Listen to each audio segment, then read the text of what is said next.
I think we are live. Let me know if you guys are able to hear me okay. I have the microphone not muted. We will start recording this. I don't know if I need this recorded or not because I think I'm going to do the entire project during live streams. This one being the background, and I think we'll paint something over it, like, I don't know, flowers, something, in a couple of weeks. Let's see. I'm not seeing anything yet. There's always that bit of a delay between the actual recording and what is on YouTube. So there we go. I think you guys can see me. Can you hear me too? Okay, good. So what I'm working on tonight, this is a mixed media paint board. These are the naturecore boards by Fredrix.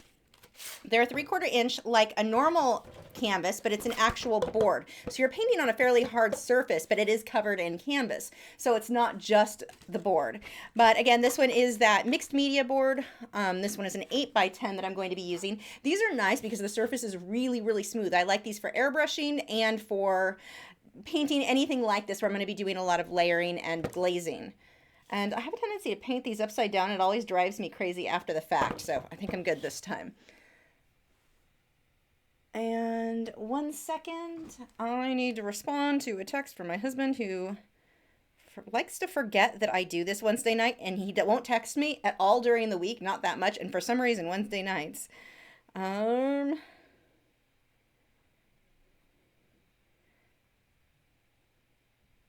So there we go. Okay. Now, what I'm going to be doing, this is going to be that kind of bokeh background, but without an airbrush. This is a much, much more difficult way to do it than with an airbrush, and it's not going to look the same. There are also several ways you could get a similar look. This is not like the one and only way to paint this. I strongly encourage you guys, if this is something that you're interested in, try different techniques, try different things, because there is, like I said, no one right or wrong way. The reference photo that I'm using for this, sort of, my reference photo, I'm using the same colors, kind of. That's about as close as this is going to go. But if you go over to patreon.com/Lachri, I did post this over there. It's available for everybody, and that's available for you. Somebody asked how this can be painted upside down. There's a print on the back of this board, and I could paint it that way so that the print on the back of the paper is upside down. That's how. So I'm going to start by just getting a base color here. And the majority of what I'm going to be doing will be done with a fairly soft brush. I'm going to be using a Simply Simmons. This one is an oval wash, and that is not the brush I want at all. It's stuck in my brush holder. I'm also going to be using, this is a powder brush by Precision Beauty. I got mine from, oh, this needs to be cleaned. It is not going to blend very smooth. I got this one from Marshalls or something like that at the makeup section for fairly inexpensive. They used to carry these on Amazon. They're out of stock right now, so I don't have the link for you on that. But I've got a couple of brushes that I will be using as mop brushes, both of which are makeup brushes. Basically, anytime I can go into something like Marshalls or TJ Maxx where they've got inexpensive makeup, I go over and check their brush section or their makeup brush section and see if they've got any that would work well as a mop brush. But these do not shed pretty much at all. They rarely shed. Definitely nothing like regular art mop brushes. Anthony asked what my favorite thing about the mediums I use: acrylic, graphite, colored pencil, oils, Inktense. I like different things about all of them. I like acrylics because they seem to be just so universal. I can pretty much do anything I want with them. I don't like them for portraits, but they could be done for that as well, just because I like to take my time for blending skin tones. But yeah, I don't know. That's kind of a hard one. Also, you guys, make sure you highlight the question. If you highlight Lachri Fine Art as you post, I'll be more likely to see it. Otherwise, with the comments, it gets skipped. But I think with acrylics, my favorite thing would be that they dry fast. I can paint quickly. So I can get a lot done in a very short amount of time. It's probably one of the fastest mediums that I work in. I like oils because you can layer and blend, and I mean, because it doesn't dry fast. That's what I like about those. So it's an opposite thing, but there's certain things that I like to dry slower. So oils just blend so beautifully. They layer beautifully. I'm trying to decide what colors I need to mix here. Graphite, I don't know. It's hard. I just like them all, and it's hard to pinpoint what I like about each one. Let me get going on this, and I'll come back to that question. What I'm going to do here is mix some water in with this. So I'm going to start with this green-yellow color, mixing these two together, or all three actually, to get this kind of muddy green color.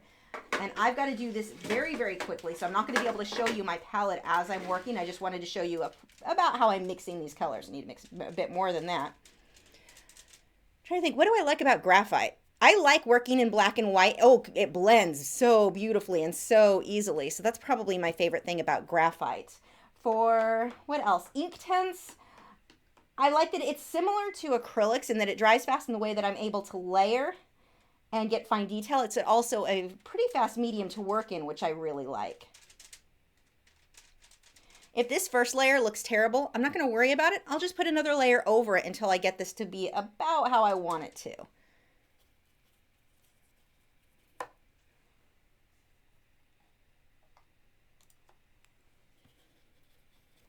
I'm being pretty messy, but I do have to paint very quickly. I'm trying to think what other mediums I work in. And you know, it's bad when I can't even think of what I work in. I actually like charcoal. I like working in charcoal when I can get out of my own head of, ew, this feels gross on my hands. But I love how it blends, how easily and quickly it blends. And I do love the high contrast you can get with charcoal. So you can see I'm just kind of blocking in a whole bunch of different colors here, making a mess. This is going to take 2 layers for me to get the background approximately where I want color-wise. And I'm not too worried about the color being perfect. That doesn't matter that much to me. I just want to have this kind of soft, out of focus mixture of colors.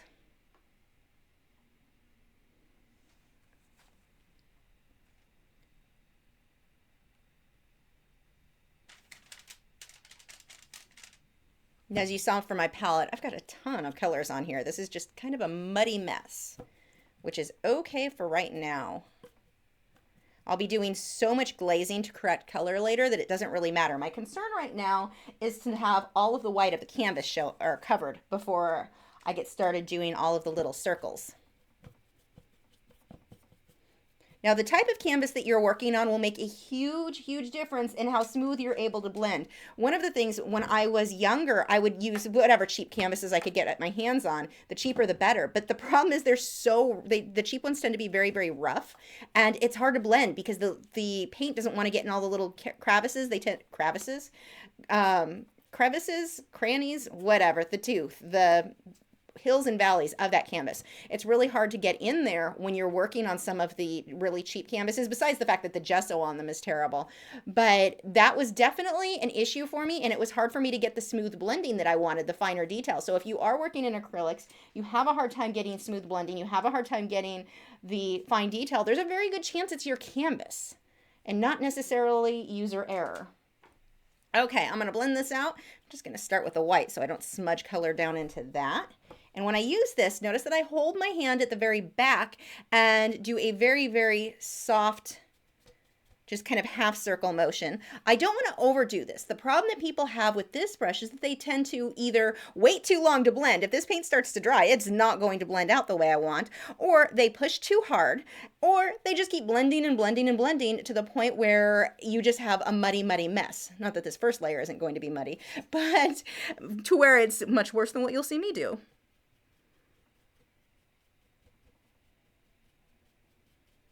So just kind of little half circles. If you get to where you start creating brush strokes, which you're starting to see with this, that tells me there is too much paint on this brush. So it's time for me to switch to a clean dry brush. If your mop brush gets wet, you start picking up paint, it will do the opposite where it's creating brush strokes instead of getting rid of them. If your paint is too wet, let's say you've thinned it too much with water, like I apparently did right there, you will also have a hard time where you're creating brush strokes instead of getting rid of them. So it's one of those things that takes a lot of practice to get used to, how much water versus how much paint and all of that. You can see I get this nice soft background and I'm going to let that dry and then I'll come back on top of that.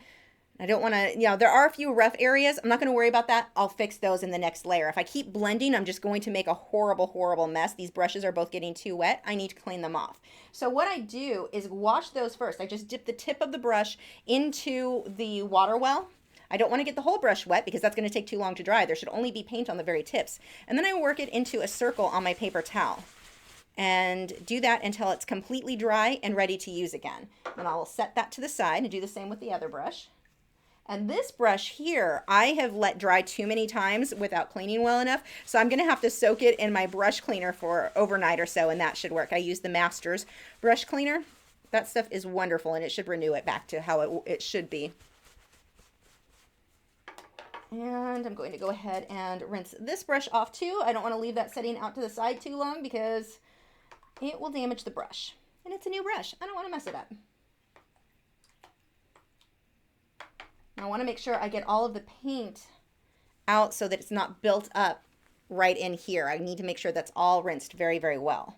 And then same thing, I'm going to set it to the side. Now, a lot of the water wells, especially the ones that I use, they have little holes around the edges of it, so it looks like you can stick your brushes in it. You technically could, but you don't want to do that. That causes the water to run down into this section, which is, the brushes are glued in there. You don't want water getting in there. It can loosen up the brushes or the bristles, and you can end up with problems there. What you want to do is rinse your brush out, just put your brushes, or kind of form your brushes back into a nice shape where the bristles are all together, and lay it flat to dry. So let's answer some questions while we wait for this to dry a bit. Actually, I'm going to hair dry this and then we'll let it set while I answer questions. So plug your ears. Hair dryer incoming.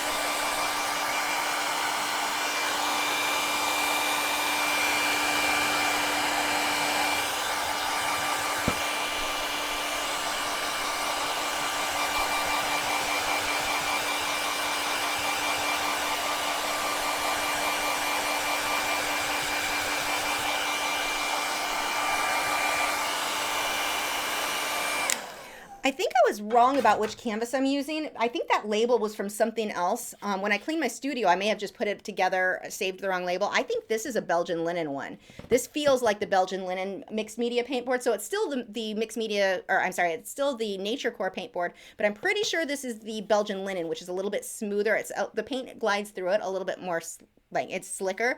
I like the mixed media one better if I'm airbrushing a lot. The Belgian linen, you're going to get softer blending. It's a lot easier to get really, really nice soft blending on that. So just a little correction there. I have a question from Alan Wallace who says, when doing a graphite drawing, do you do a background or leave it white? Depends on the drawing. I've done both. It just depends. I'll usually play around with it in Photoshop to see which I prefer. Do I like it better with a white background? Do I like it better with something shaded in? Amanda Ballard says, are you using a makeup foundation brush now, or is that a painting brush?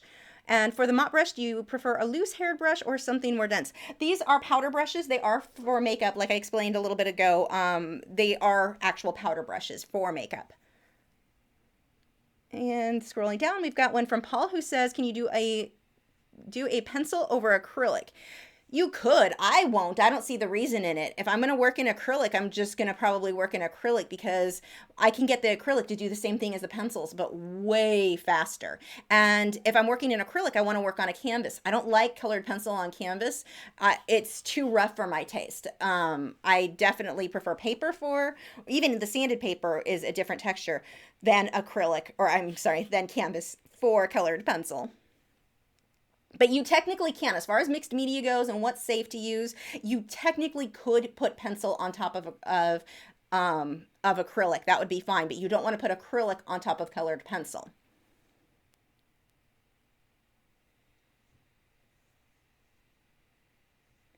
Meets Art Gallery says, how has your practice changed over time? What do you mean by practice? Like my business or the way that I paint? I'm not really sure what that question is. Need more information. I feel like those questions are the tests that you took at school. Answer D, need more information.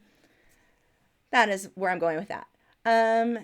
Catertot says, I've been working on acrylics for a long time and considering trying oil painting. Do you recommend it? Is there a big difference between the way colors look for the end result? Acrylic painting, if done right, you shouldn't be able to tell a difference between that and an oil painting. The same with mine. I mean, even I'll look around and I can't remember, did I do oil on that or did I do acrylic? They should look the same. Once it's been varnished, if you, once you varnish it, now acrylics, especially with the Liquitex, the reason that I go with Liquitex Basics is that it has, well, one of the reasons, it has a somewhat flat finish, and so it works well when I draw things over it with my charcoal pencil or the transfer paper. It looks a little bit dull at this point. When I varnish it, it pulls those colors out so that they're bold and vivid, just like when the paint was wet. I hear people talk about, oh, the color shifts when it's dry. No, the color didn't shift when it was dry. It's that it's matte. Matte looks different than gloss. If you put a high gloss varnish over it, it's going to look the same. So as far as what the end result is, I think that they should look exactly the same if done right. Now, should you try oils? Absolutely. I love working in both mediums. There are things that I like about both. So I would definitely recommend it. But as far as what the colors look like, if you're doing acrylic right, it's not going to look any different than how oils look, even with the Liquitex Basic. And that always cracks me up when people complain, oh, there's a color shift. It changes when it dries. No, it doesn't. Put a varnish on it. It'll look fine. Ron Roberts says hello. Hello. Danielle wants to know how long I painted with acrylics before I got into oil. I started when I was in high school, but then when I was 19 is when I really started taking painting serious. So I'll start it. We'll say I started with acrylic at 19. So 19, what? 19, 20, 21.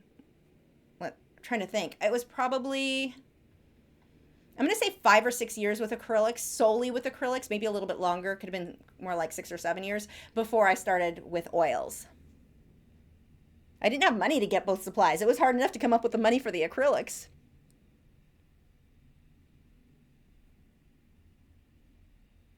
Scrolling down, looking for more questions. JPC13 Art says, any tips for keeping good posture while painting, drawing, starting to develop a hunchback, and I don't need that in my life. No, you do not.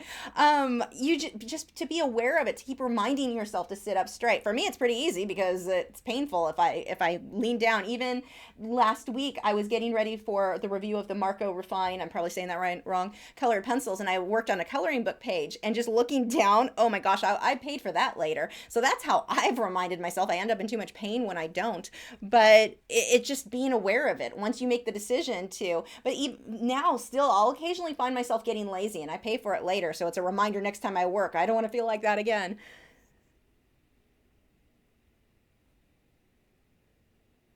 Scrolling down. Eric Draw says, I did a portrait of you. Wait till the live stream ends. Yay! I don't know if I should be excited or scared. So far, all of the portraits everyone's done of me have been so fun. That's like so flattering that anyone would want to paint me.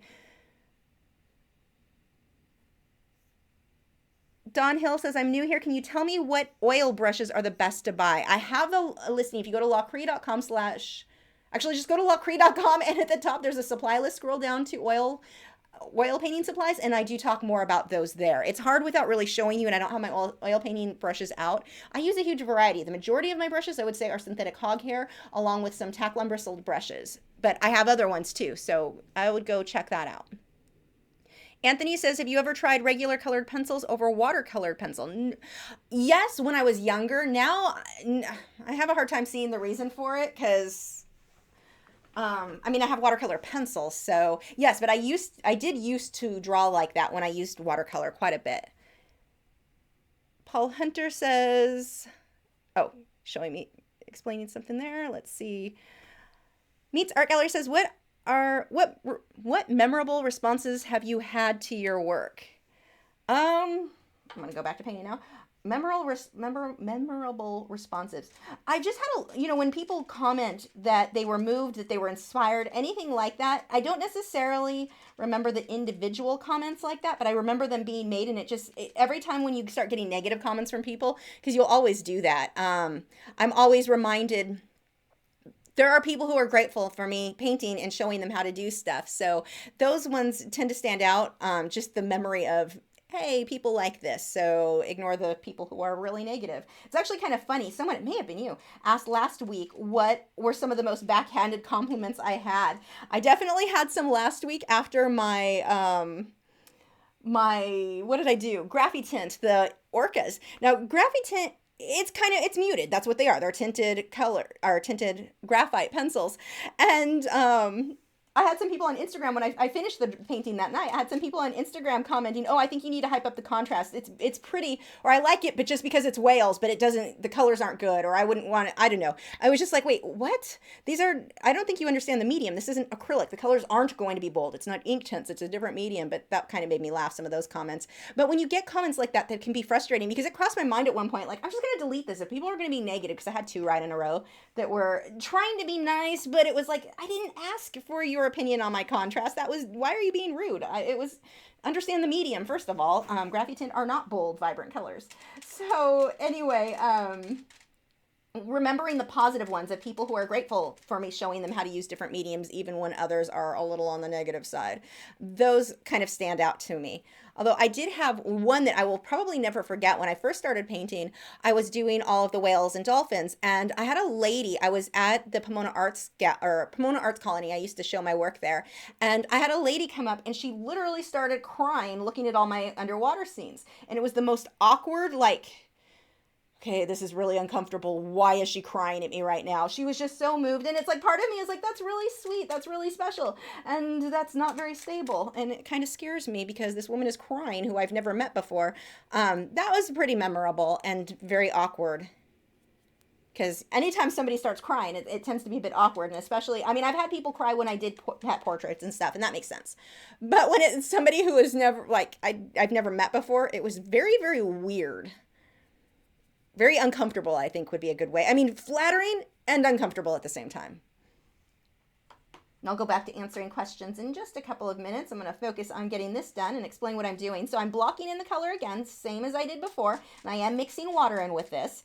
I don't want so much water that it's running and dripping down the canvas. Like right there, that's actually probably a little bit too thin. I'm going to add a little bit more paint to that so it's not so thin. I need it to be thick enough that it will blend well, but wet enough water that it doesn't just dry instantly. And again, these colors don't have to be perfect. It doesn't really matter. I'm going to do so much glazing later on.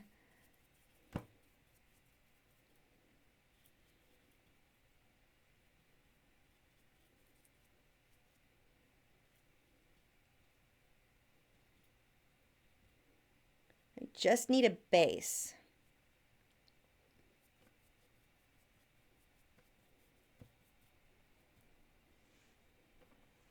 Oops, that's too much water on that brush. And what's behind here really is fairly muddy, so I don't care that these colors are mixing together and making kind of weird shades. That's, like I said, going to glaze other stuff later, and this is pretty muddy looking to me anyway in the photo. Again, if you want to look at the photo I'm looking at that I'm not copying exactly, so it doesn't really matter, you can go over to patreon.com/Lachri. This is available for everyone to download there for free. You do not have to be a member to get this one.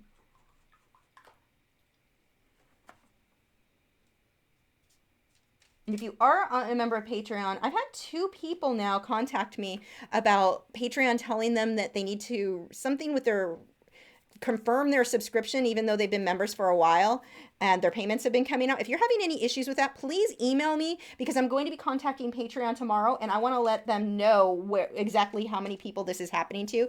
The Patreon's really good about fixing stuff, so we'll get that straightened out. But if you are having that problem, please, please, please let me know so I can make sure we get this fixed. It's kind of a weird thing. You should, like, the people aren't getting access to the some of the videos for some reason. I've only had a couple of people tell me, but the second one came in tonight, so I definitely want to get that straightened out. Just let me know if you've had that happen. Again, just email me though, or contact me through Patreon, not here. I won't see the comment. So just kind of letting these fade together so I get this soft. Now I'm going to blend that out. Again, going to start with the white section, little half circles.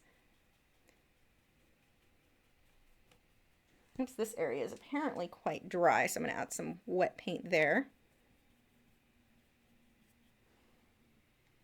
And here it's starting to dry, so I'm going to add a little bit of water, just so they'll be able to mix together. That may be a bit too much water. We'll find out. One of the things that I think is really helpful if you guys can pay attention to is, or notice, especially if you're new to acrylic painting, if something doesn't go right, or I'm like, oh my gosh, that's starting to dry, don't freak out about it. It's no big deal. Don't be afraid of your paint. If something doesn't work, figure out why and adjust it. In this case, I definitely needed more wet paint on this. But don't over stress about stuff. That's one of the things that I saw newer students especially worry so much. And it seems like if you're too stressed out about everything being perfect, you don't learn as much as fast. So be kind of calm about stuff, and like I said, don't stress out. Nothing, you're not going to hurt. Like, it's not the end of the world if something goes wrong. Figure out why it doesn't look good and make the adjustments as necessary. That is way too much green in here. Let's pull some of this back in.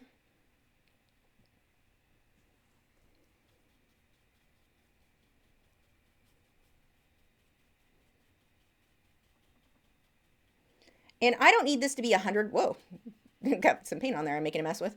I don't need this to be 100% smooth because I'll be putting circles over a lot of this, which will smooth things out all on its own. What I do want to make sure is that I don't have a bunch of dry brush areas where you can see kind of the bumps of the canvas. And I don't know if this video is good enough that you'll see it. It probably looks smoother than it really is on your guys' end. But I want to make sure that anywhere where I start getting that bumpy look, which I am getting here, I'm just going to add a little bit of water to my brush. This is a clean brush. There's no paint on it. And then just kind of blend that out.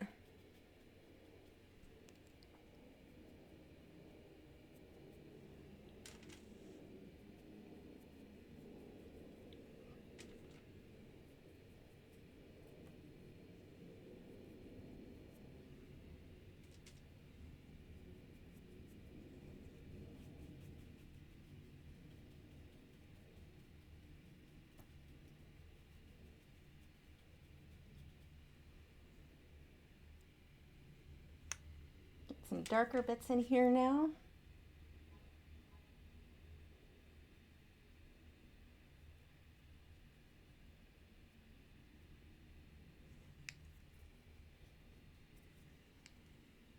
And I can come back and darken it. So if you feel a little bit afraid of blending dark into this area, it's no big deal. You can do this a little bit later. And this, because it is starting to dry, I'm going to use a clean brush, a little teeny tiny bit of water, and just spread that out this way. Because the mop brush, what's going to happen is this is starting to dry. So if I use the mop brush, I'm creating that bumpy, fuzzy look that I don't want. So by taking this brush, it's got just a tiny, tiny bit of water, and I wipe most of it off. I can just softly blend that out.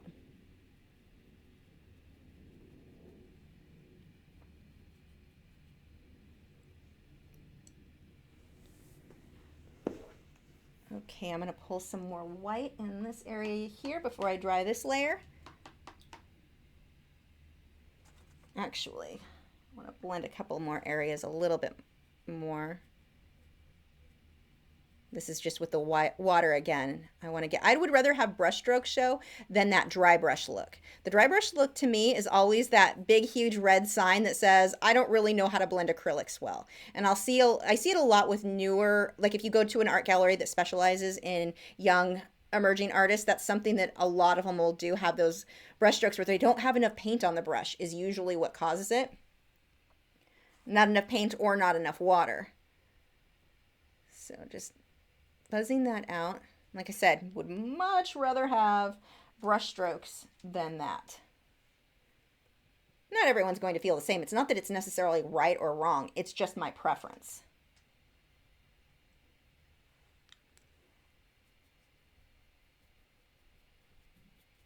So you can see there's two ways that I can blend this. One is with that mop brush, but here as I blend into wet paint, just using this clean, dry, and this is a, what is this one?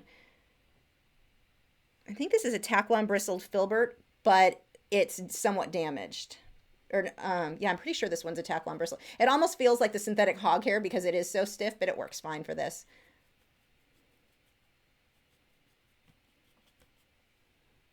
I'm gonna rinse that again because I'm lifting a lot of paint there, and then I can blend that down into the white. Those little half circles there. Okay, I'm gonna call that good for my base. And I will dry this and then we can start on the circles after I rinse my brushes out.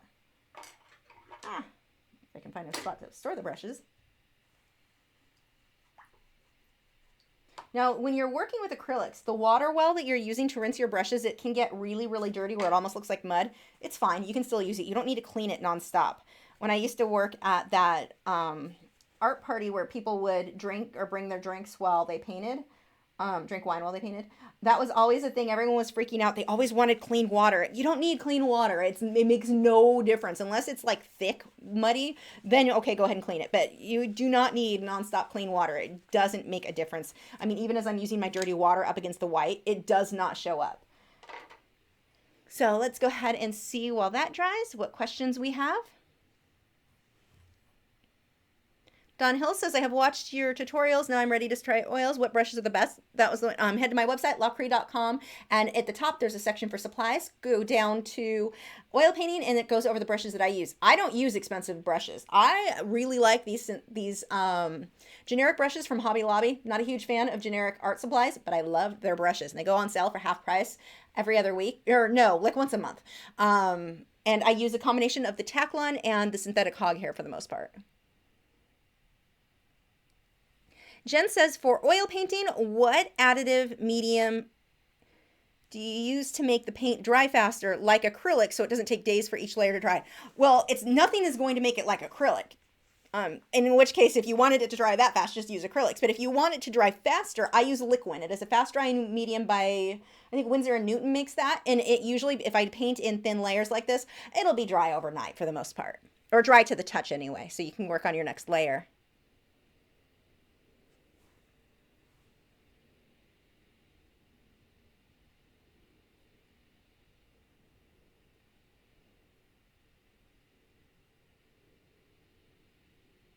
Ron Robertson wants to know how the baby chicken is. He's doing good. I can hear him in the background every once in a while. I left his Game of Thrones song on for him, and it's low, but he's loud singing over it. It's adorable. But he's been mixing in that, and he's been doing his chicken remixes quite a bit anyway, but they're getting more severe, where he's Game of Thrones, part of Addams Family, and Car Alarm. Like, those three are his favorite to mix up right now. Jessica wants to know if I can recommend and do a video on markers from Australia. I don't know what markers you have in Australia, so no, because I mean, if it's something that's specific to Australia, I probably can't easily get it, so probably not going to be my thing. And I don't like markers. The only markers I've ever tried that I enjoyed working in myself were the Winsor & Newton pigment markers, which those you can probably get. Winsor & Newton, I would imagine, is available over there for you. Bridget says, have you ever tried Liquitex's Flow Aid instead of water? Yes, and I hated it. It doesn't, I don't know of any professional or advanced, skilled, I don't know what the word to use there, acrylic painters whose work looks how I want mine to look, who use any of those extenders. They gunk up the paint, they change the consistency. I don't like any mix it, or even, heck, I even have here the glazing medium. Normally I don't use these. Whenever possible, I prefer water in most cases for thinning my paint. And if I need it to stay wet longer, then I use my airbrush. I just fill it with water and I can mist it over. And if you don't have a setup like this, sorry, I hit the mic, that probably sounded terrible. If you don't have a full airbrush setup, you can get the little hobby kits. I have a link to those on my supply list on my site under acrylic painting at the bottom. I believe I've got listed. It's a single action. It's like $35 and it uses a can of air. You just mist water to keep it wet as long as you want. I like the results I get from that far better than any of the extenders I've tried for acrylic. Meets Art Gallery says, what is the best piece of advice you've been given? Let me think about that while I hair dry this. Best piece of advice.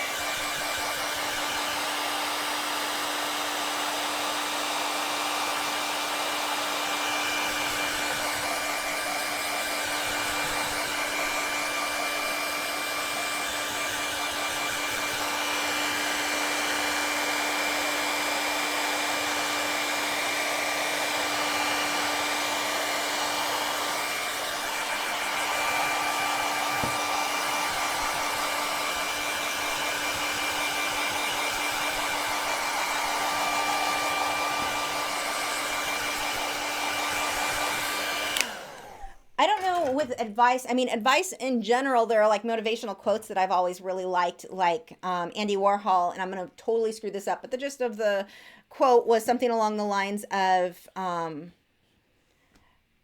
make art, don't worry about what art critics say, go and make art and don't worry about whether or not it's good or bad. Just make art and let everyone else decide if it's good or bad. And I totally screwed that up. Someone else can quote it for me. That one I like. But I had Jaime Jimenez. He gave me my first the airbrush kit I'm telling you about that's like $35. He gave me my first one. It was his old one.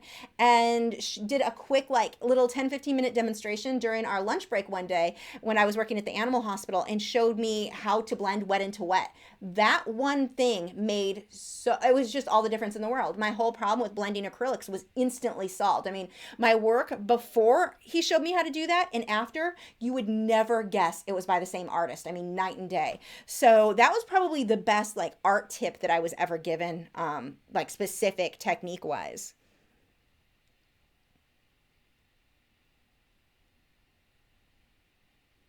So scrolling here. Okay, I think I'm pretty well caught up on questions, so we're going to go ahead and start with the circles. Now the circles, I am not just going to jump into my titanium white, it's too opaque. So I'm going to use my Liquitex Heavy Body Transparent Mixing White. And I may need to get my bigger tube of this out. I forgot to switch that out. So put a little of that on my canvas. Let's see what brush I want to use for this. I've got this brush holder, and I'm going to have tomorrow a studio tour, which I'm so excited about because it's 2 parts. It's actually 2 videos that'll go up tomorrow. One part is going to be a 360-degree tour of my studio, and so you'll be able to look around and see everything. The other one is going to be a close-up of how I supply stuff, but this is one of them. It's a canvas brush holder. Now I just have to decide which one I want to make these circles with. Maybe this one. I hit the microphone again. Sorry about that noise.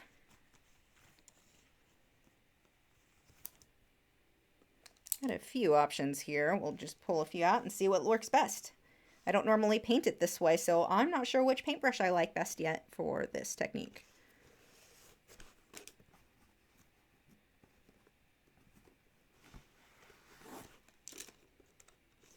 Okay, here's a handful that I'll give a try to. The first, I'm going to try this Simply Simmons brush. This one is a number 12 round. I'm going to mix water in with my transparent mixing white. Now the thing with these is that I want to make sure that I don't want them all to be the same opacity or the same transparency. I want there to be variation. Some will be brighter white, some will be darker. This is going to look like an absolute mess because I'm just using flat white.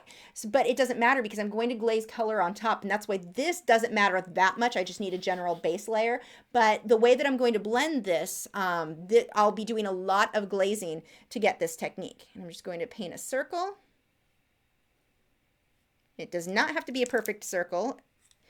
And I'm going to work this in a circle over it. Yep, this is probably going to be the pair that I will use. So the first 2 brushes I tried were the right choice, I think. And I'm throwing brushes on the floor. But I am having to mix a little bit of water in with this transparent mixing white because it would be too thick if I don't.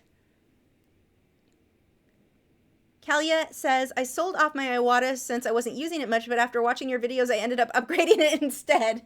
Nice. Whoops, that is too much paint. That wasn't about to end well. And I think some of these circles, I'll be able to get away with not really blending much at all if I want it to be a harsher outline. Now I've got to make sure that they overlap and that they're different sizes. That is so important. And some of these I'm going to fill in a little bit too, like that one. Now this brush is actually a fairly inexpensive. They're the brushes, if you go to, Michaels carries them. They're in a canvas brush holder, kind of like the one I showed you, but a much smaller version of that. It's just one row to hold your brushes. But they're these cheapy little, I think they're supposed to be like a synthetic hog hair. I don't know what they are, but I love these for both my oils and acrylics. I use them a lot.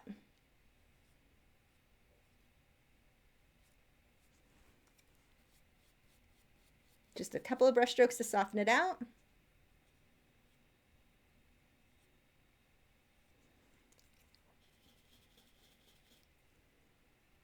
Sarah Makes Art says, what are your thoughts when students want to experiment with things you didn't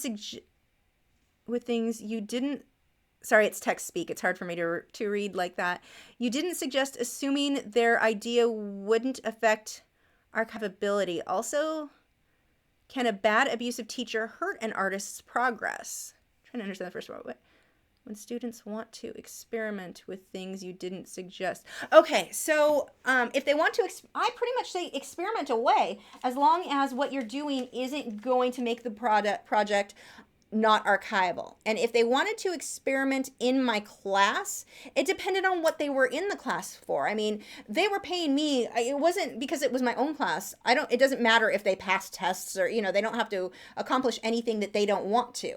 So if they decided that they just wanted to experiment and that made them happy, they could go for that. But if they were trying to achieve a certain look and I knew what they were doing wasn't going to work, then I would let them know. But in the end, I mean, they're paying for the class. If that's what they want to do, go for it. If it was going to be an issue of being archival, then that is something that I would definitely get on them about. But if they wanted to try something, I don't see any reason why you shouldn't experiment. I think you should be experimenting as an artist. That's an important thing. So, and like I said, it depends on what it is. As far as can a teacher hurt the progression of a student? Absolutely. Some teachers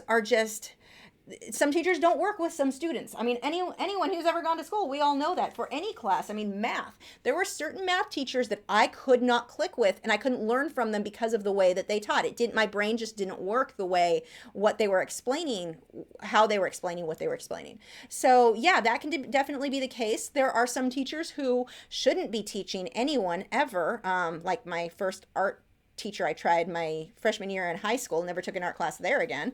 But yes, you can absolutely, in any field, anything, you can have teachers that end up kind of damaging, I think, a student's progression more than helping.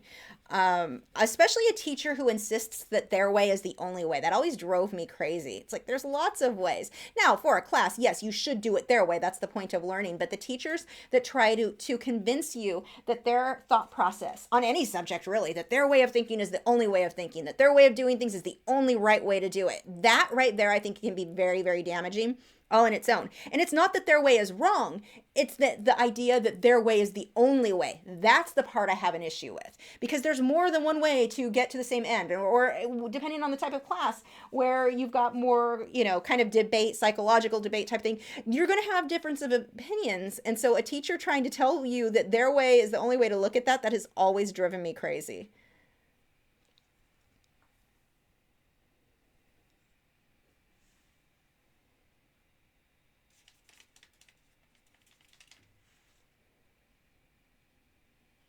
Add a little bit more. And again, this is the transparent mixing white. If I use the titanium white, it's just going to be too opaque. I'm not going to get this transparent look. And you guys who have seen me airbrush this type of background, you know how fast this typically goes if you use an airbrush. So, if this is a look that you really like and you work with acrylics a lot, it is one of those things I strongly recommend saving up for and adding to your supplies. Try to get some of these bigger circles in here. Now, I don't want to overdo the blending here. If I keep blending and blending and blending on this specific canvas, because of how the paint adheres to it, it's very likely to lift up a little bit more. It's not something I can't fix, but I want to make sure that I don't overly scrub with this brush here.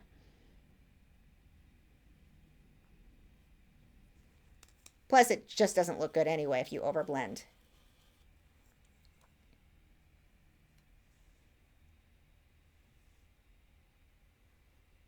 Yeah, Patty Picasso says some people shouldn't teach. Yeah, you are definitely right there.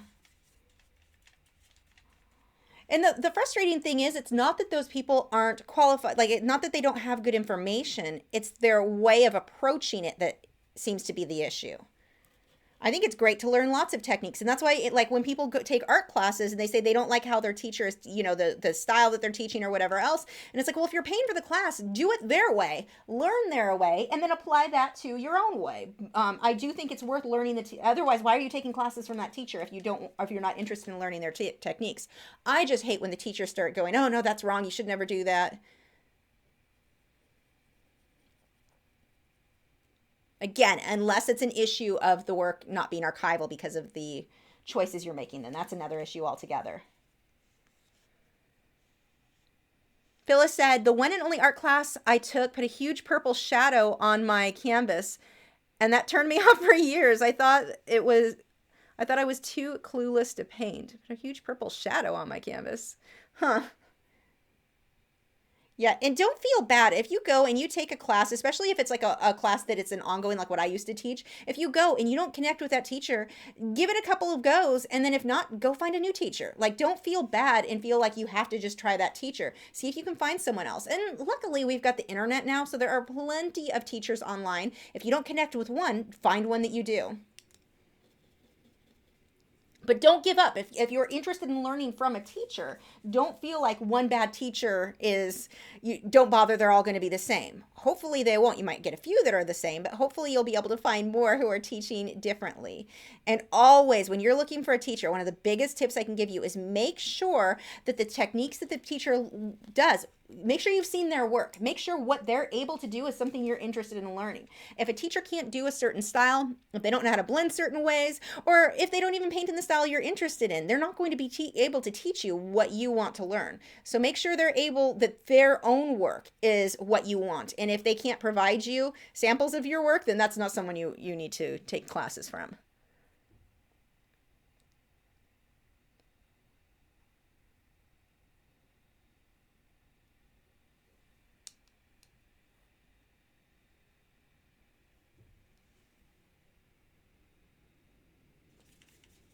And just keep adding a little bit more water to my paint. Now, the Liquitex heavy bodied paints do dry quite a bit faster than the Liquitex Basics.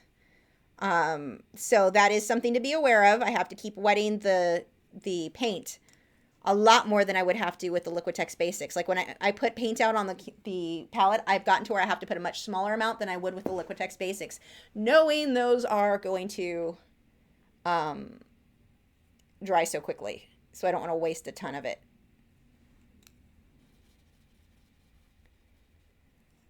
Oh, here's a tip for you. Someone had asked what I do to keep my posture straight. I switched chairs recently, and you'll see this in tomorrow's live stream. I now have a stool that I sit on. It's padded. The padding's like 3 inches thick, so it's a nice padded stool. But this one is helping me too because I can't slouch as well as I could on my other chair. My other chair, the padding, I've had it for like 7 years, so the padding was starting to wear out. And I was starting, especially after live streams, my back was getting really, really bad. So I needed something with a bit more padding. That seems to be a big deal for my back. Sitting on a hard surface really screws it up. So I switched to the stool. I figured this would also help me to keep a better posture. And it has, because there's no back on it. I can't slouch back and be lazy. So this really has been nice. I wasn't sure about it because I like to be lazy, but it has been wonderful for my back. At least so far. I've only had it for a week or two, almost 2 weeks. And the stool that I bought, I think it's OFM utility stool, and OFM I think is who it's by. And it's the one with the drafting kit, but don't buy it from Amazon. I bought 2 from Amazon. I was so frustrated. I bought the first one, and it had a black seat, and it came and it was missing the drafting kit, and that's the ring that goes around the bottom for your feet to go on, which for me is a big deal, and I'm too short. My feet don't really hit the floor comfortably. So I ordered it from that. It didn't come with the drafting kit, so I had to go through the return process. They didn't have another black one, but they did have one that was listed as teal. When they say teal, they mean emerald green, by the way. But I was like, close enough. I can put a cover on it if I don't like the color. But it showed the wine colored one. So I was like, well, we'll chance it. If it's green, I'll keep it. If it's because it's listed as green, the person at Amazon couldn't answer the question as to which one I was going to get. But it came and it was the wrong color, and it also did not have the drafting kit. So apparently you can't get the drafting kit from Amazon, and they don't know what the deal is. It's supposed to come in 2 separate boxes, but I found it on Walmart.com for the same price as Amazon. And I'm loving this stool. It's definitely the best stool that I've worked on because it's adjustable, and it has the ring at the bottom for my feet. And it's very padded. Joe says, I know you say in the description this would work with oils. Would there even be a small difference in the exact same technique? Well, the big difference would be that whole underpainting that I did. You'd need to let that dry 100% before you went on top with, you would use zinc white instead of transparent mixing white. It's kind of the same. And your liquid to do your circles. Then you would have to let that dry completely. You'd basically the same thing, and you'd let it dry in the same places that I'm letting mine dry. It's just that you're going to have to let it dry overnight to make it work. So that's really the only difference there. Kat Sender says, I don't draw or paint in realistic style, but I've learned a lot from you, especially in colored pencils. That's awesome.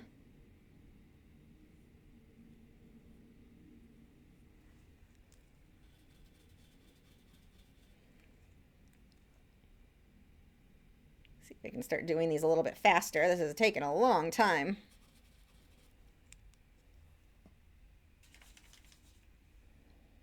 I'm telling you, everything is so much easier with an airbrush.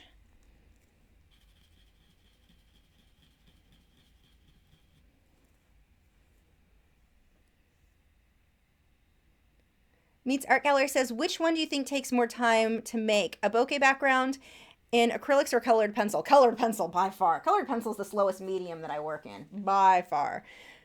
So while, yeah, I'm complaining that this is slow, it is nothing compared to colored pencil.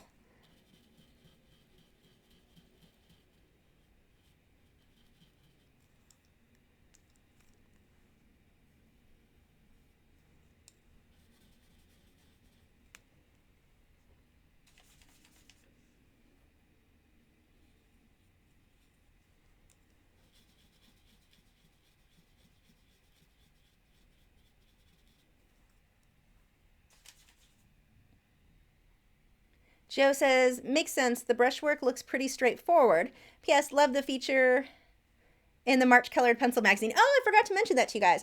I did a write-up about Inktense pencils in this month's Colored Pencil magazine, which is my favorite art magazine. It's actually the only one I subscribe to anymore. I've had a few others, and most of the art magazines, like, I like the advertisements as far as I want to know what other art supplies are available to you. That I think that's cool. But some magazines have a tendency to, it feels like all it is a big advertisement for different classes. And I mean, again, I want to see some of that.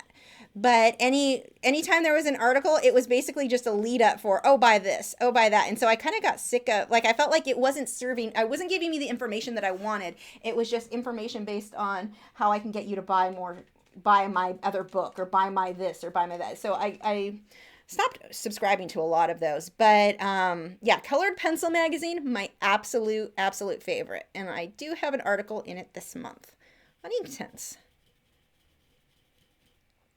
No, actually, no. This one, was it Inktense or was it creating blurry backgrounds? I did one. No, my Inktense one was August, I believe. And this month was, someone tell me, I don't even remember. What was this month's? I haven't even opened my magazine yet. I think this month was how to create depth in your work with the blurry, out of focus backgrounds. How to make your subject feel more forward. Someone remind me. Tells you how much I pay attention.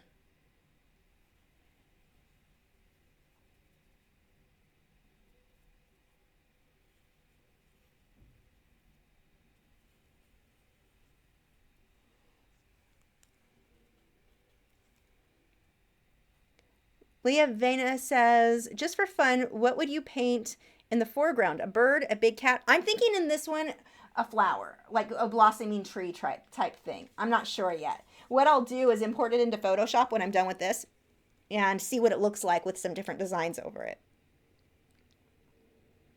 Joe says it was blurry backgrounds. Just read it today. I need to open that. I don't even know what else is in this month's magazine. I should put a link for them in the video description. But if you just look up Colored Pencil magazine, or the Colored Pencil magazine, such a good magazine.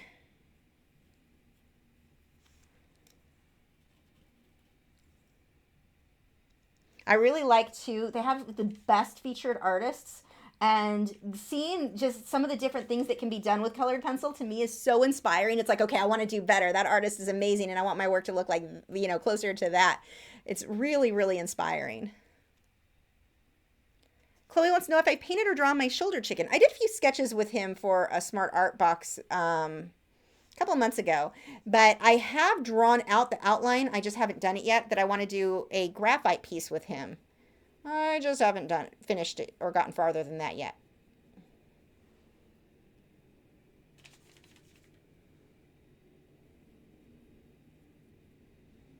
So notice how I'm making some of these a little bit more solid. I don't want them to all be just the ring.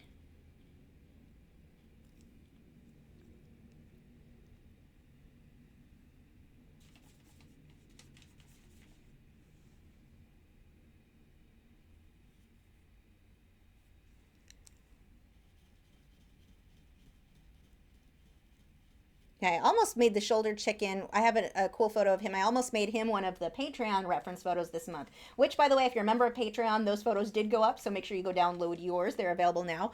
But I just had another one of him that was kind of similar a couple months ago, so I decided I would wait and save that one a bit. But it was a really good photo. But I figured sooner or later people were going to complain if I had too many reference photos of my own studio assistants. Especially given that very recently we had a very similar one. So I'll save that one for the future.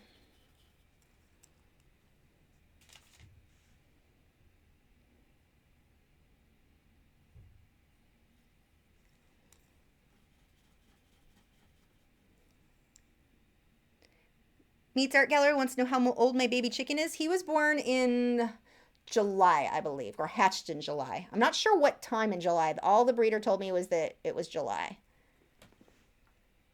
He hasn't had his first molt yet, and I can't wait because it's definitely a male. He talks like females don't talk or whistle like this bird does. He's quite a talker. So when he molts, he's going to lose the barring on his hind, like the back half of his body. I think it's going to be really pretty. Well, that and he'll regrow his tail feathers.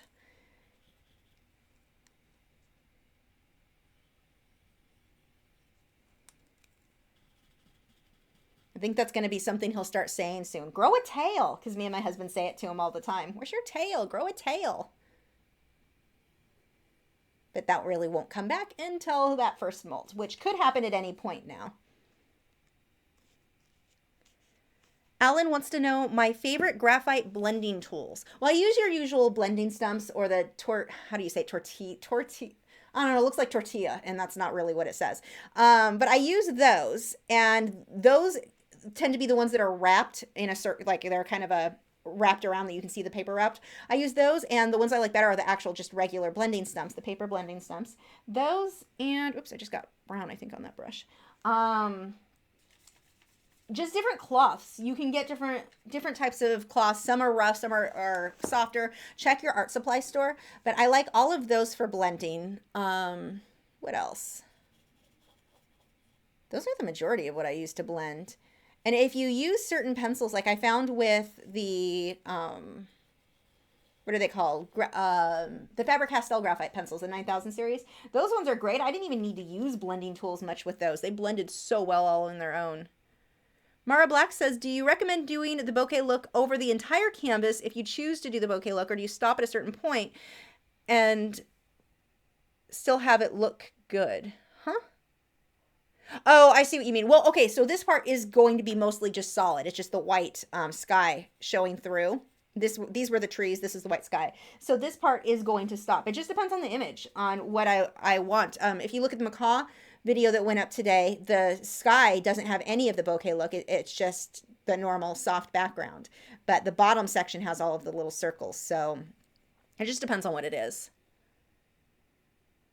Lena says, I have the same little bird, Teal. He loves to kiss. Yeah, so does this guy. It's adorable.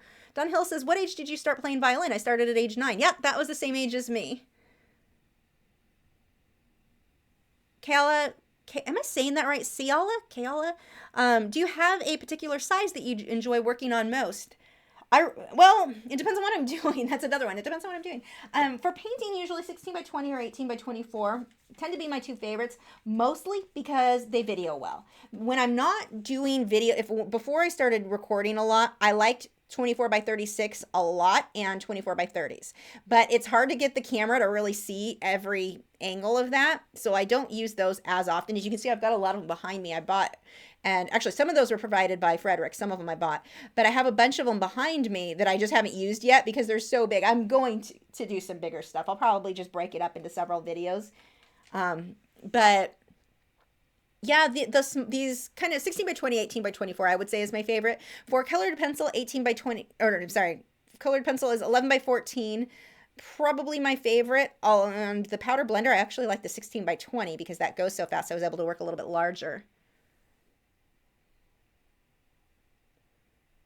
Meets Art Gallery says, have you ever participated in school drama stage crew or tech crew? I was in a play at my school once. I was one of the cards for Alice in Wonderland. It was the most unenjoyable experience of my life.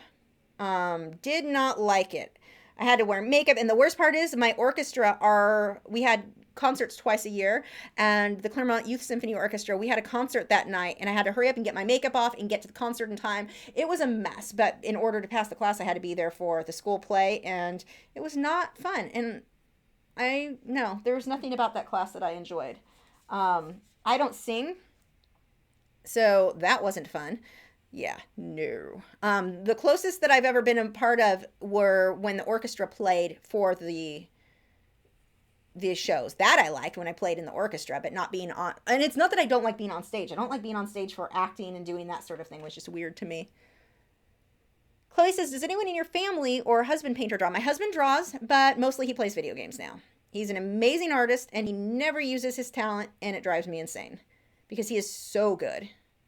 His drawing skills are far superior to mine, but he doesn't use it. Kathy says, for someone relatively new to painting, do you think that it's better to paint a lot of different subjects, animal, people, urban scenes, etc., or concentrating on a few subjects? I say do whatever interests you. I don't think it matters what subject you're doing. Do what you're interested in. That's when I've seen people progress the fastest, when they're working on subject matter that they're interested in. When you tell them, okay, we're going to paint and draw flowers, and they have no interest in flowers, they don't learn very fast. Draw something that you're interested in. Does that mean you're doing buildings one day and animals the next? Maybe. But I find everyone draws or does the best and learns the fastest when it's something they are really, truly interested in. Now this, I want to get a little bit more opaque, so I'm switching over to my titanium white for some of the circles here to really make sure that they stand out a bit more. And that way they're going to fade out into this white.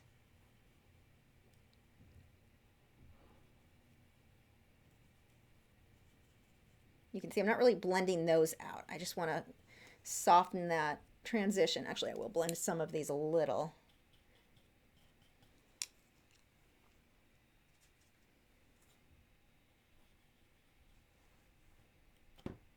Oh, that works. Finger painting, that actually was really successful. Let's try that again. So drew my circle, stuck my thumb in it, and made more lighter circles around it. Huh. Never tried that before. I mean, I stick my fingers in the paint all the time, but I never tried transferring the paint that way.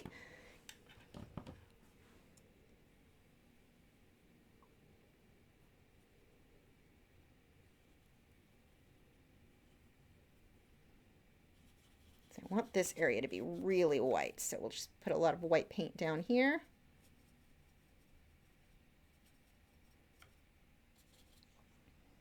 I have to say, as much as I can say that it's so much easier to do this with airbrush or so much faster, this isn't I'm actually kind of enjoying the process. It's kind of fun. You can do it without really thinking. Meets Art Gallery says, how much do you earn annually as being a professional full-time artist? I don't know. You know, people are so weird about answering how much you make. So I don't know if I'm supposed to answer that or not. Is that appropriate to answer? Is that, I don't know. I mean, you can go to Patreon and see how many pledges I have each month and kind of figure it out by that. And that doesn't count what I make on YouTube, which is nowhere near what Patreon is. But it kind of seems weird to, I don't know. It's like a social taboo. Don't talk about how much you make.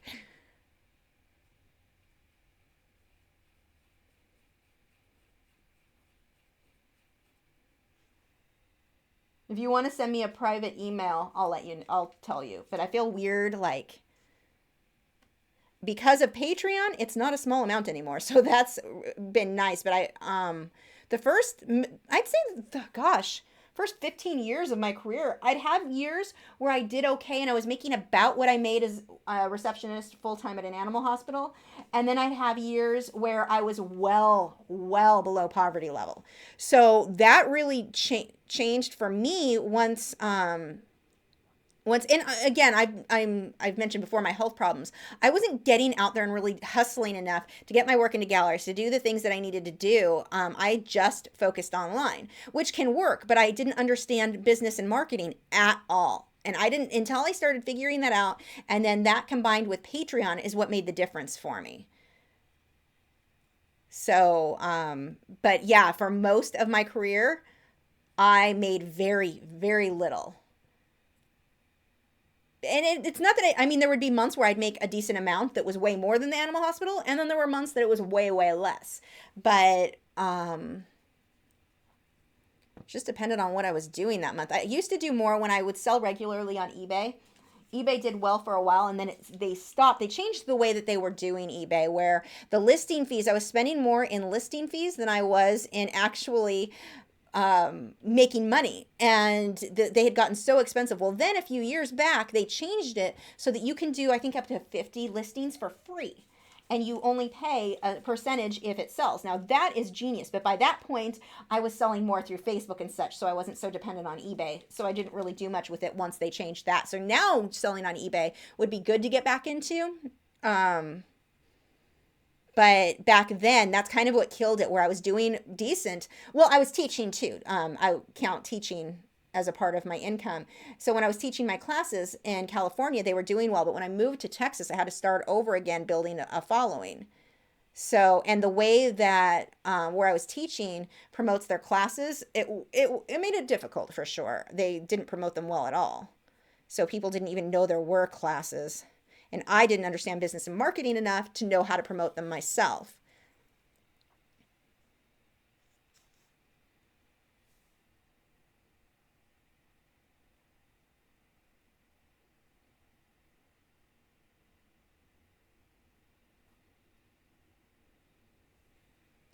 So I'm going to start making a few of these a lot lighter, and I'm going to make some bigger chunks so that I can get some more of the blues back in here that I seem to have completely lost. Because I don't want everything to be circles. There's other shapes mixed in there, and I need to pull some of those back in. And I will add the color as glazes after.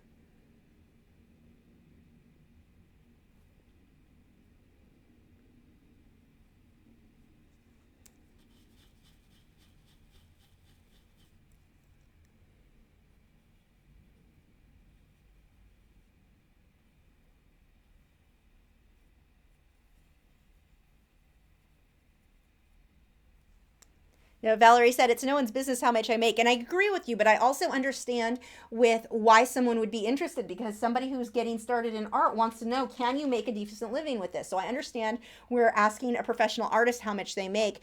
It's so that they know if that's something that is it worth doing? Is it even a possibility to make a living that way? So I get why people ask. It just seems weird to announce on a video, I think. So I'm not really offended by it. It just seems, yeah. Meets Art Gallery says, how can I start teaching and how can I promote it? And does my age affect my business? You can start teaching. Check if you've got a Hobby Lobby near you or any local, like smaller art supply store. Michael's doesn't do it anymore. They have their like corporate classes, but they don't do fine art. Last I checked, they weren't doing fine art classes. They stopped that in 2008, I believe. That's where I used to teach a long time ago, or when I was in Southern California. They stopped actually the same day that I moved to Texas is the day they stopped offering classes. So it's actually a good thing that we moved. But Hobby Lobby is where I taught at for a while. You can check your local city. Sometimes they'll have art classes that they'll need people to teach for. Just check into that.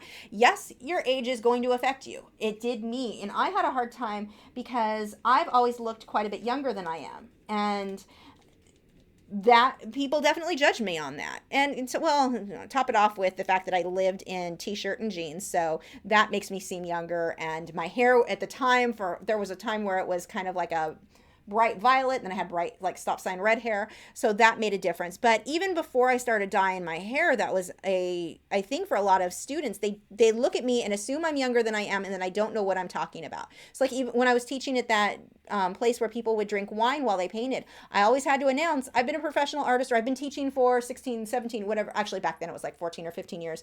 Now it's been about 17, but I would have to tell them how long I've been teaching. And then, of course, everyone would be like, oh, were you 4 years old when you started teaching? Because everyone thought I was so much younger than I was. And until I let them know this is what my experience was, they wouldn't take me seriously. So I definitely found where my age affected me more than just about anything else. Once people saw what I could do, they would generally trust me. But convincing people to trust me in the first place was sometimes hard. It was hard to get them to sign up initially. So that's where I focused more on teens and preteens when I was younger. It made it a lot easier to get students. Eric Draws wants to know if I was a punk rock cloth, I think you mean goth, style. No, I don't think so. It wasn't that much different than I am now, except I lived in jeans and t-shirts. And tank tops. Now I'm more, I love dresses. I decided to pretend I was a girl. Or look like a girl.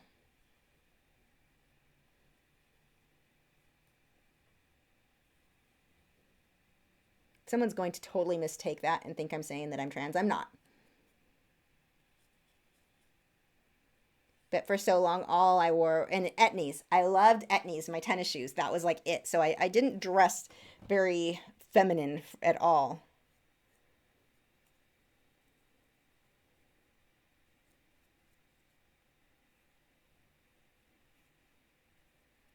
So see how I'm using the more opaque paint as I move down. Let's go ahead and do my first layer of glazing over this, and then we'll do some more circles as needed. It looks like my camera has slid down. Hold on, let me see if you're able to. Nope, that should be fine.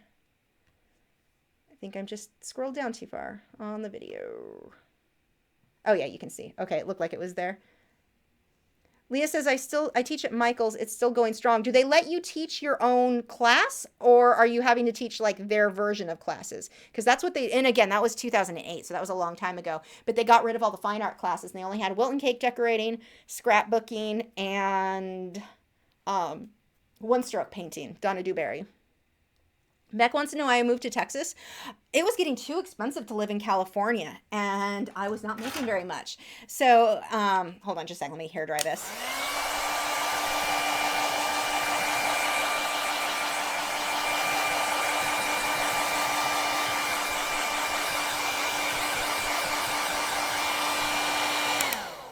So yeah, it was just so expensive. And so if we ever wanted to buy a house, we needed to not be in California.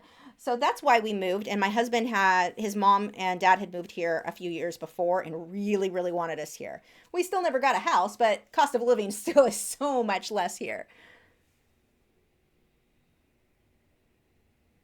Okay, so normally I glaze with water, and you can do that with this. However, on this one, because I want to get a little bit more depth and get the colors a little bit more rich, I'm actually going to use my Liquitex glazing medium. So where I said I normally don't like it, this is one of the cases with this type of painting that it's going to be better for me, but you can do this with water. This is just going to allow the light to reflect a little bit, I'm making up words, refract a little bit better through the paint because it's going to be thicker. With water, you don't have as much of the light doesn't have as much room to shine through, I guess. So for what I'm doing, this is going to be the better choice.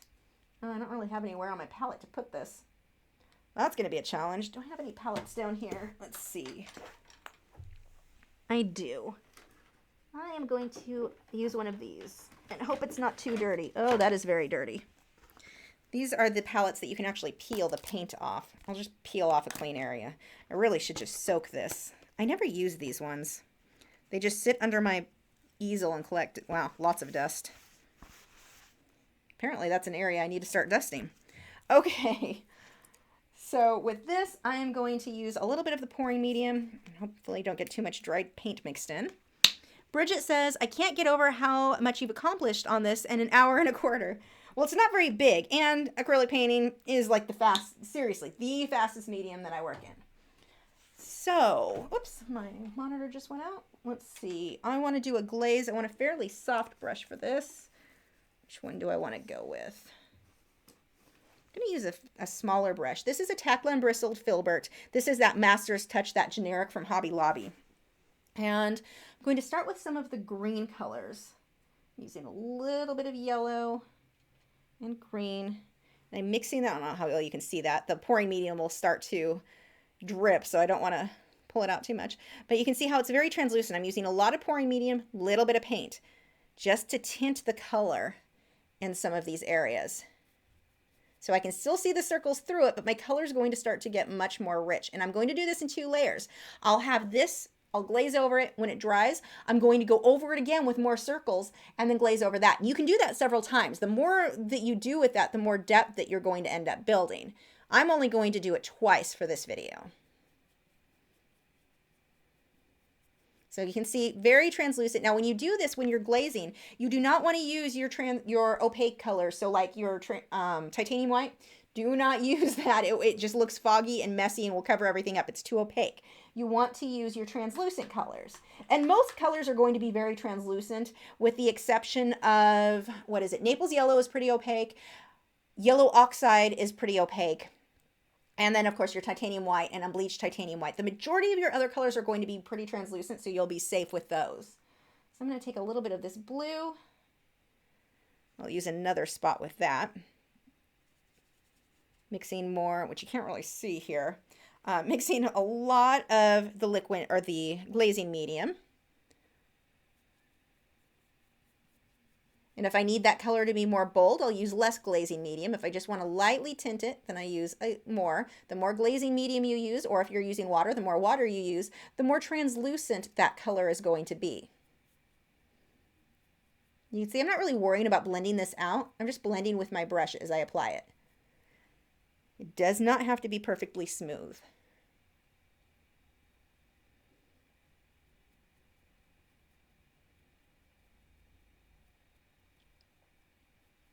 Now I want variation where I've got light blue and dark blue, so some areas I am going to switch to less with the glazing medium.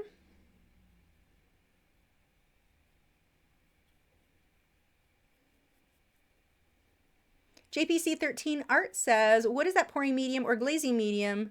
Wait, is that pouring or glazing medium? You keep switching between saying the two. This is glazing medium. Sorry, I've been painting with pouring medium, so I can see why I keep mixing that up. It is glazing medium. Good question. Sorry about that.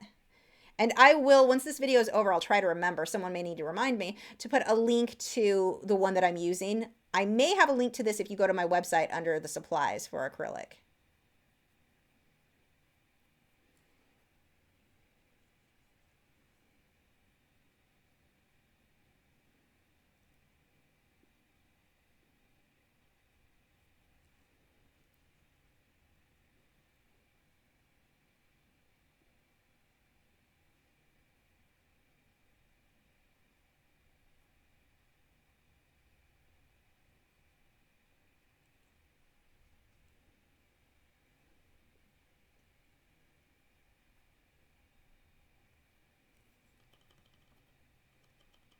Too dark, just wipe a little bit of that off. I want this to fade out. So I'm going to just blend this a little with a little bit of water just to soften that edge. Oh, it's harsher than I wanted.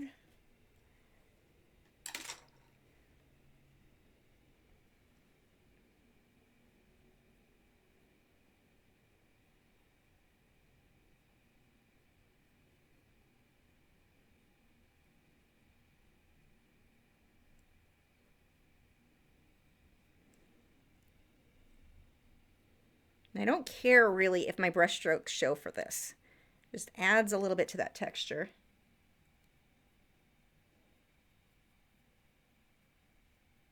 Now the color in the reference photo is more of an ultramarine blue. I am using, I believe, cobalt blue, so mine's a little bit different.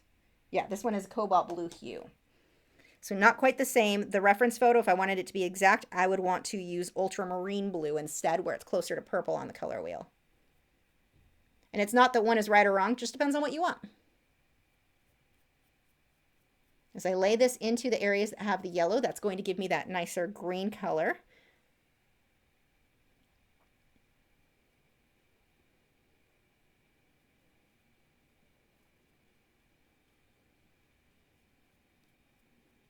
And if you compare this to the reference photo, you can really see now, I didn't copy the circles at all. I copied the general idea, the general colors of where stuff goes, but I don't care that this is exact. Whenever I do this type of background, I never like sit there counting this many circles in this area. That does not remotely matter to me. That to me would be a waste of time. What I'm copying is getting that general look. I don't need to be that controlled. Okay. Leah says, Michael's is with Grumbacher and uses the lesson plans with Chatpack.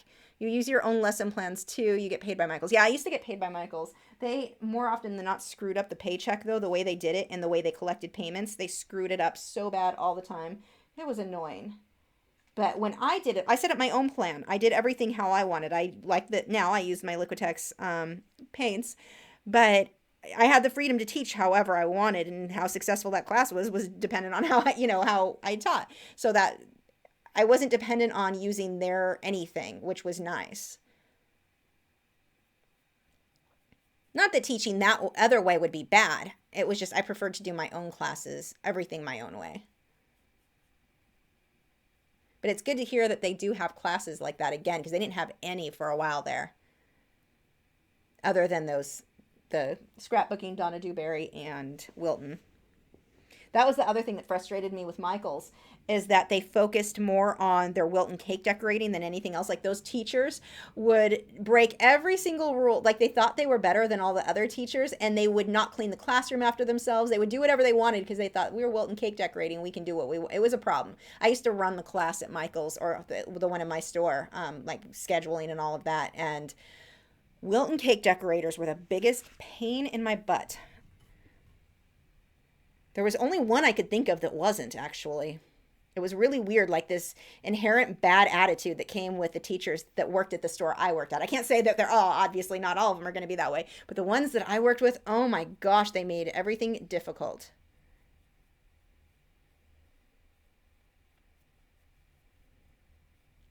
And they kept putting the cake stuff. Actually, that was happening at Hobby Lobby too. If you go into the stores, they're always telling you, when you take your classes, don't ever put paint down the drain. Don't ever put paint down the drain. The drains don't clog because of the paint. People aren't putting paint down the drain anyway. But the paint's not, that's not what's clogging their things. It's the Wilton cake decorators putting the oily, what is it, the fondant and some of the other stuff, the butter cream, something. They're putting their stuff down the drain at the sink, and that's what clogs their sinks. But the Wilton cake decorators lie about it, yet if you get a plumber out, they're going to tell you, no, this is not paint causing this problem. Paint will not clog, not like paint water anyway, is not going to clog the sinks. Man, they drove me crazy. Mara Black says, can you glaze just one color, do more circles, then glaze another color, more circles, and get the same depth effect? Or should you stick to doing sections only in glazing? It depends on what you want to do. You can do it that way. I mean, if I did yellow everywhere and then purple everywhere, I'm going to end up with brown. I won't have purple and yellow all together. I mean, it just depends on the look that you want. Experiment with it.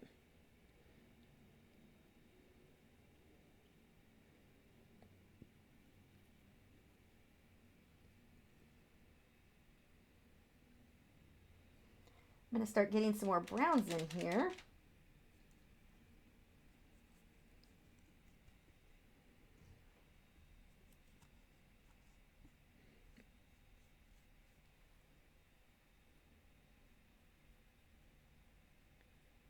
I'm following the shape of the circle with some of these as well.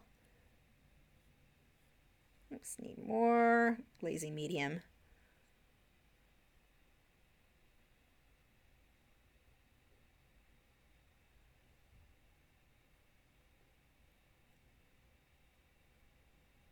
And the reference photo I'm using is one that I've taken myself, so I can give you full permission to use it in your own artwork.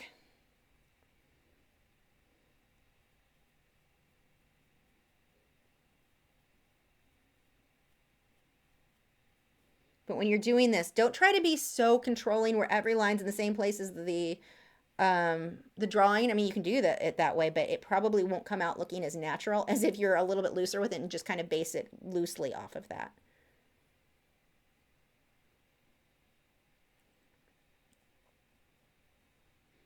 I'm going to go ahead and rinse this and get some of the darker colors. Leah says, yes, I have that same problem with teaching there. I'm not a fan of the cake people. It's so weird. I love the work that they do, but I had one lady, that taught, and her name was Miley, and she was the nicest. Like, I loved her, and that was never a problem with her. But she also ran the classroom for a while, so I think she understood how frustrating it was to have messes left after a class. Like the cake decorators, I would go in there, and I was going to teach students graphite, and I'd go in, and there'd just be grease all over the tables, and the teacher would refuse to clean it up. I'm a Wilton cake decorator, I don't have to do it. And actually, she did have to do it, but she refused. It was one of those things where I had to get the manager involved because she absolutely refused to clean up after herself. And her daughter worked at the store, and so then her daughter was getting angry and would be really not friendly with me because I made her mom clean up her own mess. It's like, oh my gosh, people, act like freaking children. Clean up after yourself. And every other class, every single other class that taught at that store never had a problem cleaning up after themselves. It was only cake decorating. And then they wouldn't put, one woman, we required them to put tablecloths on the table to keep them from getting oily and ruining the tables. And the one refused to use it. She said didn't like how it did something. She wanted to work directly on the table when they're rolling out. Oh my gosh, it was just, I did not like her.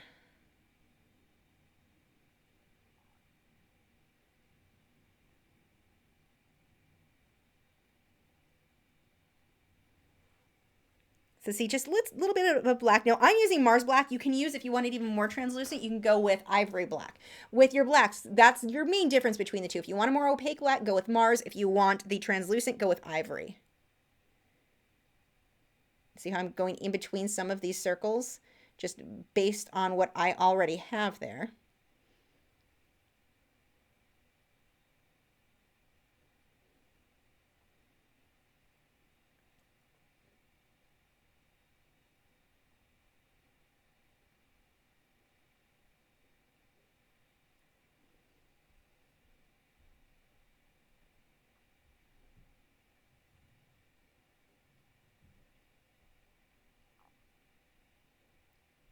Just little sections in between. So I'm not doing circles here. I'm picking a circle and then in between a grouping of circles, getting those shapes there. That's what I'm doing with this dark color right now.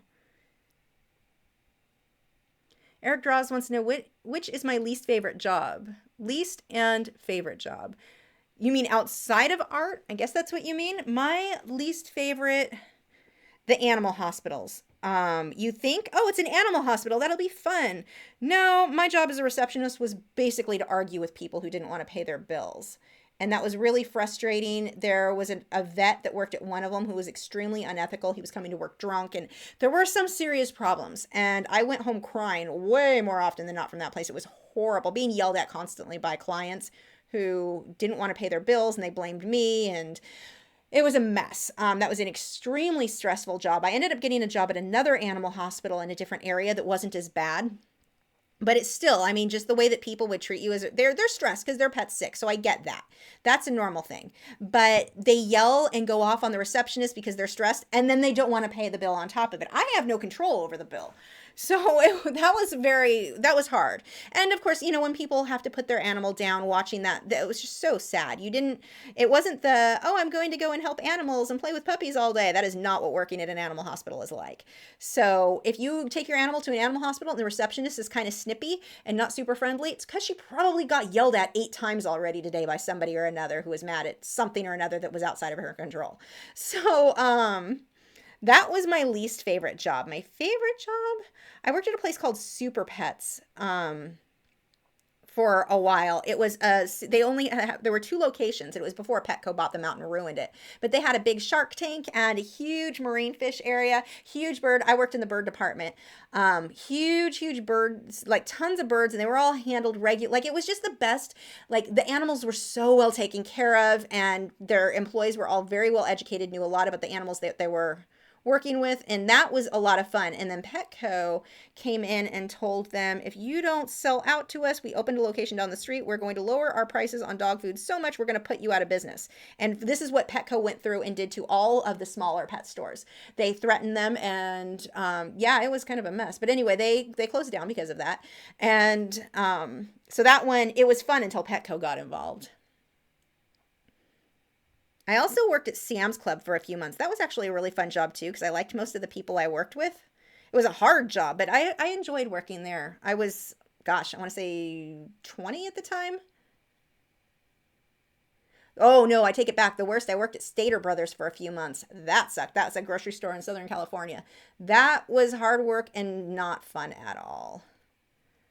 Nothing good about that one. I was there for about 2.5 months.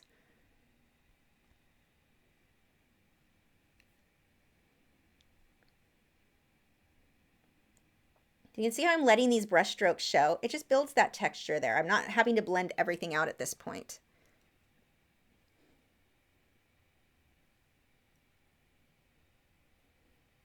I want areas to be darker and lighter. Like I don't want everything the same saturation with the black. I don't want everything the same saturation with anything. I want that transition from color to color here.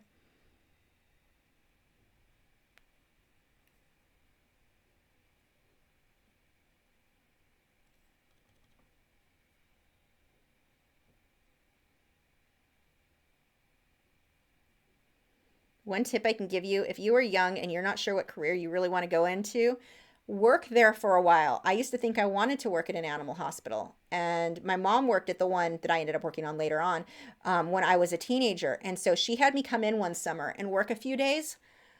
Oh, that changed my mind quick.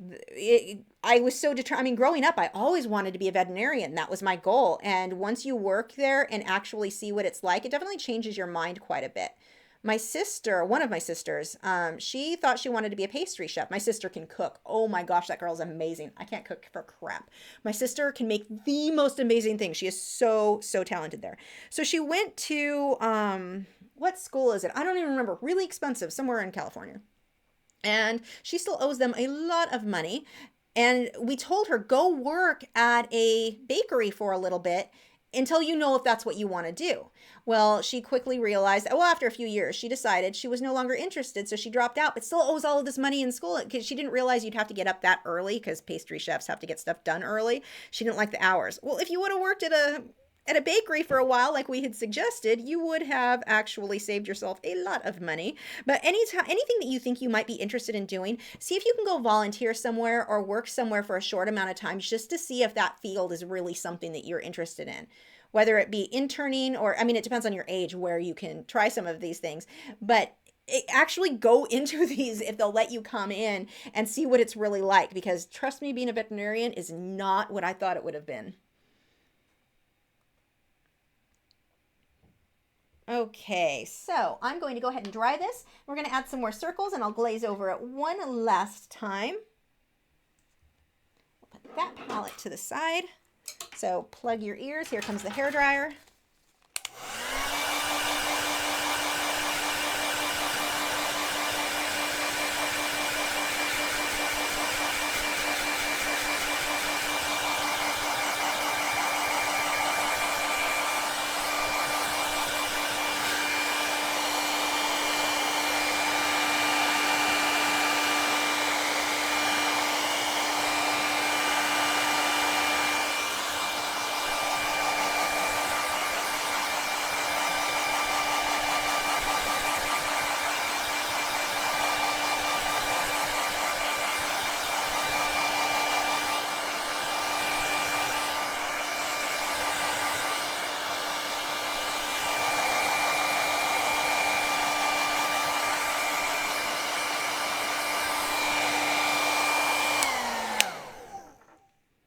Now is this is dry, but because of the glazing medium I'm using, you can see that there is a very high gloss to it. That, oh well, anywhere where I've used the glazing medium. But look at how rich those colors are. So people who complain that Liquitex, they don't have, the colors dry in the shift and blah blah blah, they're not oversaturated. It's just how you use it.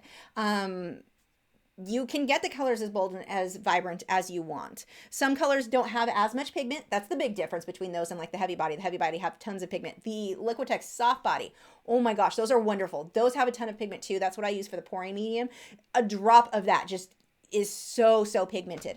So, but they dry with a little bit of a higher gloss than I like when I'm working in acrylics, which is why I typically use my Liquitex Basics for the base. But once you get a high gloss, a varnish or anything, in this case, it's just the glazing medium as I paint, the colors are just as rich as they would be with the others.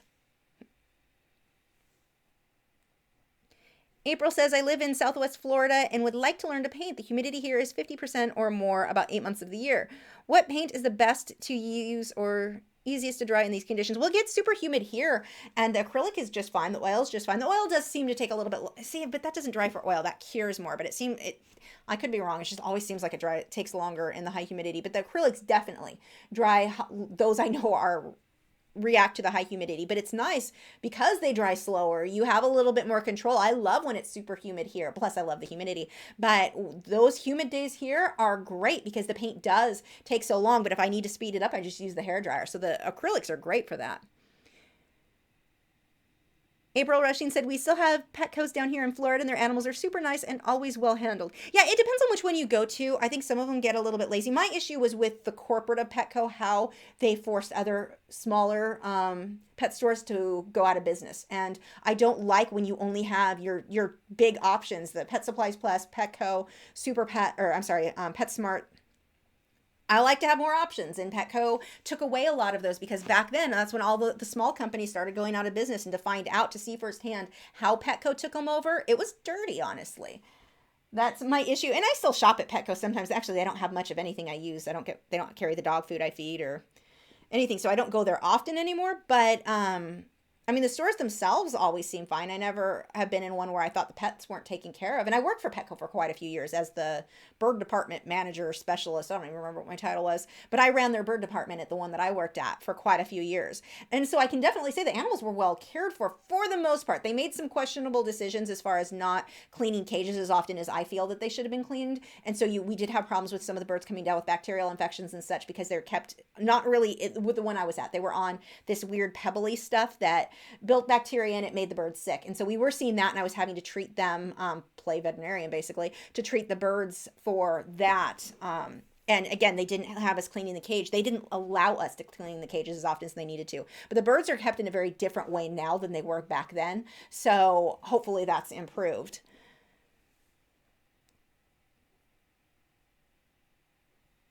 Okay, so now we're going back to circles. So I'm going to go back to the first brushes that I was using. And let's see. I'm using my transparent mixing white again. And just water. And I'm going to start forming more circles. And these don't have to be the same. Some of these will be the same as what my previous ones were. Some will be new circles. This whole area I need to lighten up. I'll actually use a little bit of titanium white in the center. Just going to dab that out.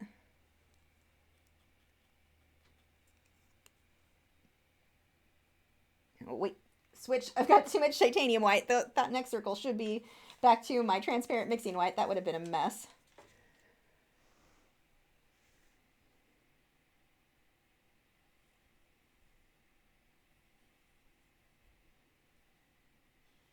I'm going to let some of these be a bit more bold, the edges.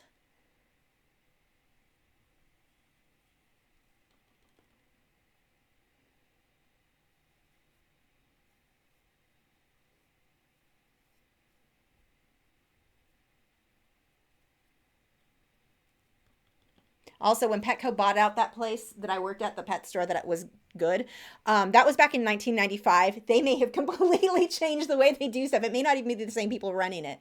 So I'm like, well, I may be talking badly about people who don't even have anything to do with it anymore. I don't know.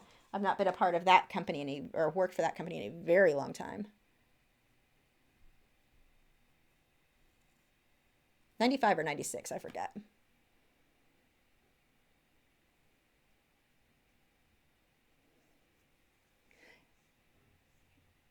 April Rushing says, I only go there for toys for my dog. I don't buy food there. My mom would probably kill me. Yeah, they actually don't carry the food that I feed a prepared raw chicken for mine, my two Italian Greyhounds, and they don't carry that. So I couldn't shop there even if I wanted to.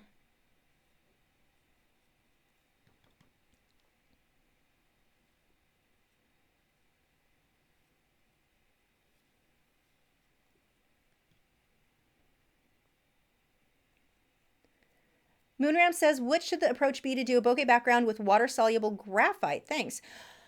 I've not tried it with that, honestly. I think it would be similar where I would take a filbert brush and just paint in the circles. I don't know. I've not tried it. That's one I would have to play around with. I would definitely experiment a bit with that.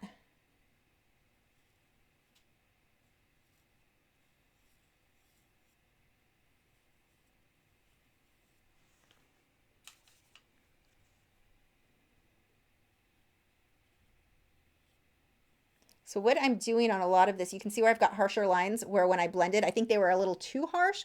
No big deal. I just put circles over it and it breaks that up.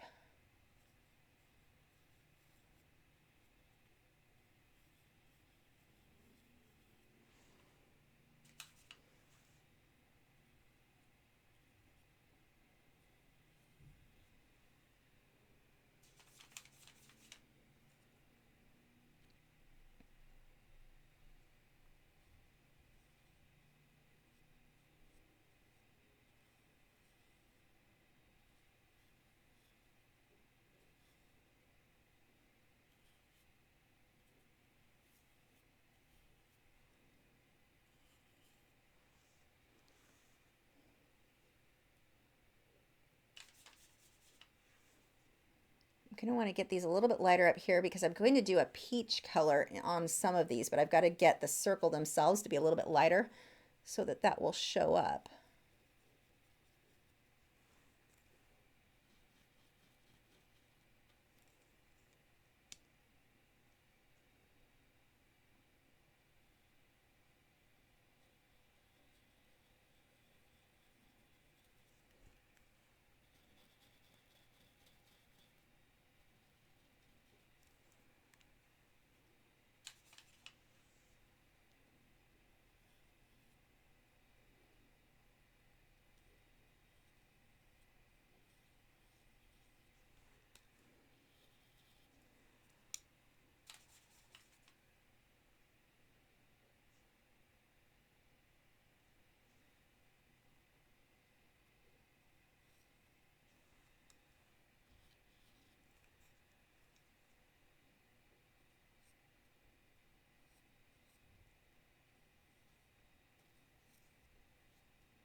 Gonna get a few more light. Again, this is still the transparent mixing white. This is the Liquitex heavy bodied paint. Now, how smooth your circles will be, I mentioned this at the beginning of the video. The canvas you use will make a huge difference. You're going to want to use something that is very, very smooth. You don't want a very heavy textured canvas at all, or a cheap canvas. Like if the ones that you can get at Walmart, or I think people have gotten some at like Costco, those are not going to give you the same results at all. Even if you use the exact same techniques, the exact same paint, it will not look the same if you're not using the right canvas.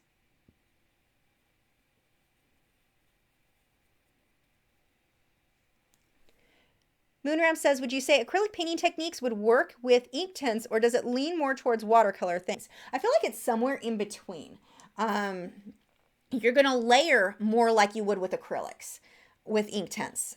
Because of them being permanent, you can do the glazing. You can do a lot of this very, very similar. If you look at the painting I did, my red panda, that one and the one, the octopus in Inktense, you'll see where I did something very similar with the circles and then glazed the color over it. That is very different than how I would do with watercolor, because watercolor will lift, so you're not going to glaze and layer quite the same. So I would say that Inktense is closer to this than to watercolor.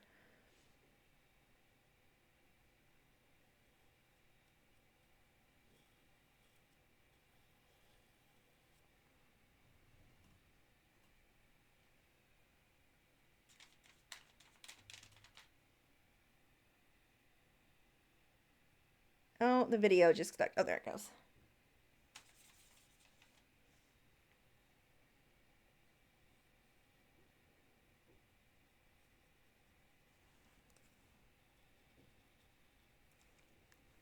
I really want to brighten up the ones where I want to pull this peach color in.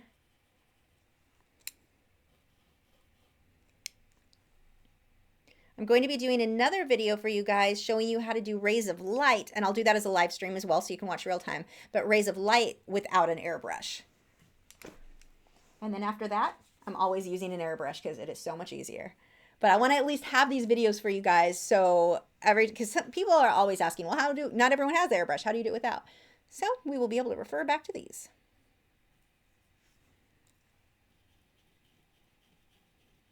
But that'll be very, very soon. And I don't know if there will be a live stream next week. Probably not, because Sunday and Monday I'm going to be at an art convention demonstrating for Derwent with the Inktense. And the hours are going to be pretty rough because my flight leaves here at 6 a.m. That's what time I normally go to bed, which means I need to be at the airport by, 4:30 or 5 at the latest. And, that I'm not going to have slept the night before, no matter how much I try. So I have to be up here by 4, ready to go. And then when I get there, when my plane lands, I immediately have to go to the convention center and actually do the demonstration. And then I'll be able to sleep that night, and then work all day the next day. And then my plane doesn't land back home the next day until midnight here. And that will be on Monday night. I don't know how long it's going to take me to recover from working that many hours on nearly no sleep. I don't handle no sleep or going on little sleep well. Yay, thanks, fibromyalgia. But So I don't know if I'm going to do a live stream next week is the short version of that really long, too much information story.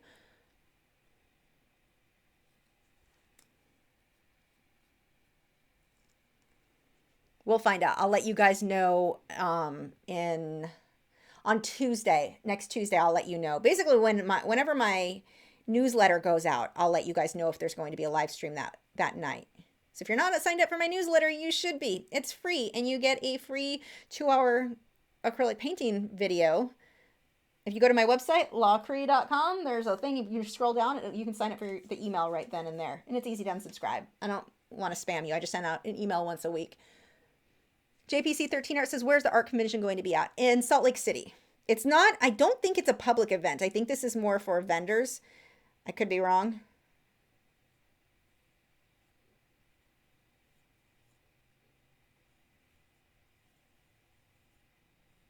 I've never been to this one though, or this specific convention, so it should be fun. I'm just going to be very, very tired, and I may not want to or be up to doing a live stream that night. But the next live stream I do will probably be, more likely than not, is going to be painting something over this. So I'm thinking flowers or something. We'll see. Depends on what it looks like when I Photoshop different ideas over it. It may be better to do birds. I have no idea.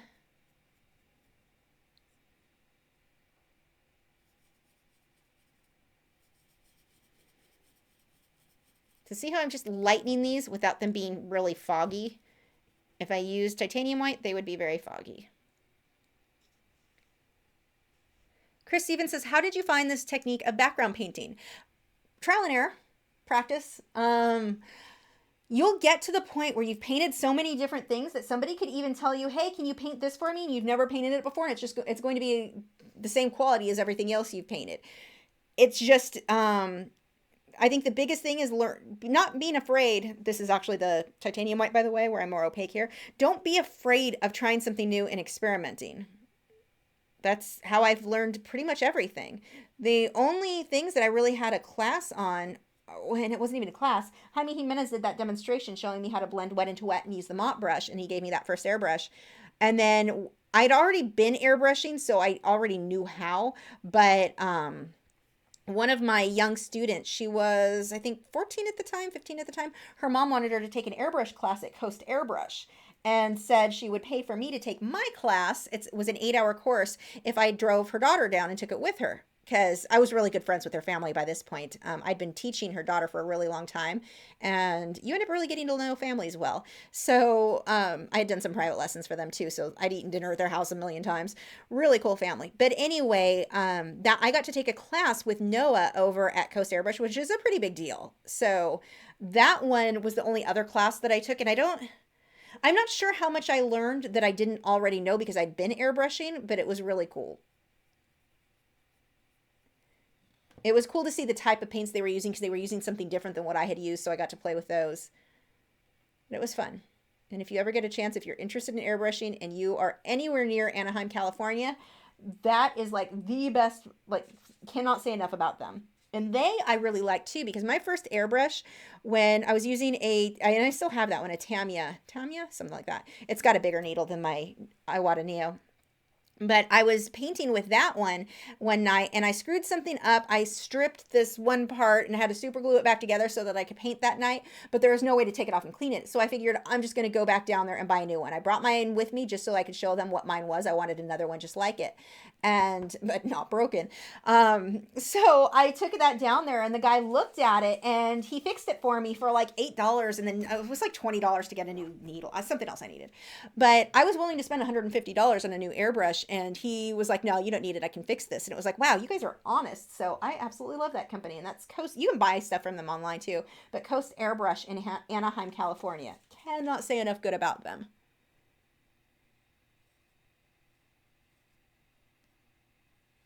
And that's where I got my first setup too. The whole, my air compressor is actually the one I bought from them back in, I want to say it was 2000 and... No, it was like 1999 or 2000 is when I got my first airbrush. It was one of the other. It was 1999. Yes, it was definitely 1999.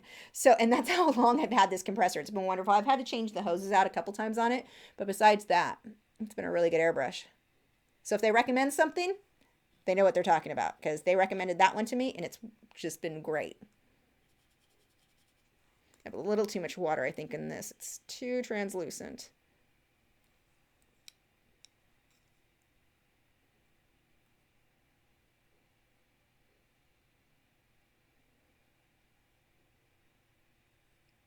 I'm going to switch to titanium white for some of these circles that I really want to pop out a little bit more.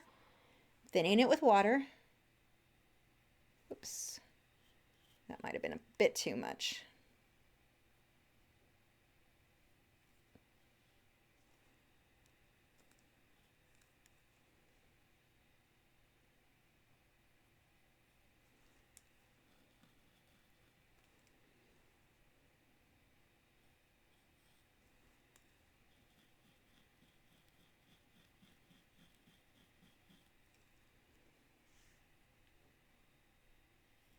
And you can just go back and forth and do these circles as many times as you want. If you have a layer and you're like, wow, I like the layer before, keep painting until you get back to that stage then. Like, you can't really mess this up. You'll have layers that don't look as good as other layers. No big deal. Just keep painting until you get to where you like it.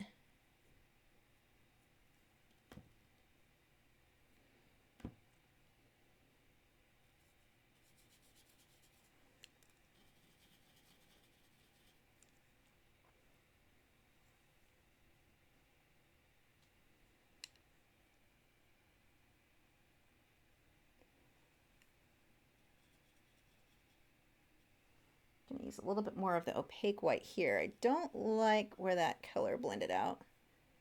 Problem solved.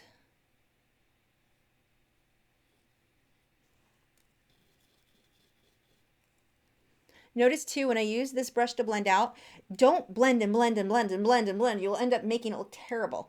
A few brush strokes is all you need. That's a mistake that I see a lot of people new to this type of blending make when they're using the two brushes like this, is that they overdo it. All I'm doing is softening everything out. I don't want, I'm not sure what the overblending, what the goal is or what they think is going to happen if they keep blending, but it definitely doesn't give you the best results. Just a few brush strokes is all you need. I think the concept is, or what a lot of people think is, oh, look, I blended this. It looked good. It's going to look even better if I keep blending it. No, stop. Just a couple brush strokes and then move on.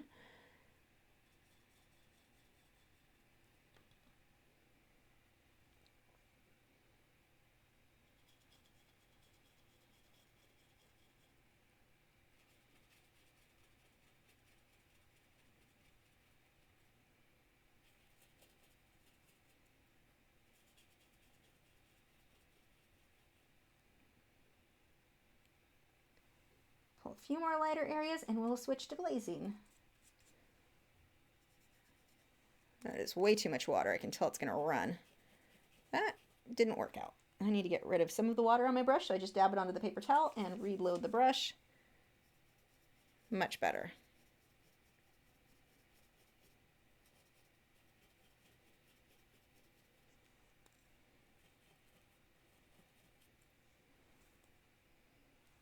So I'm curious, how many of you guys are familiar with 360-degree videos? Is this something that no one's going to know how to look around the room, or are you guys used to looking at videos like that?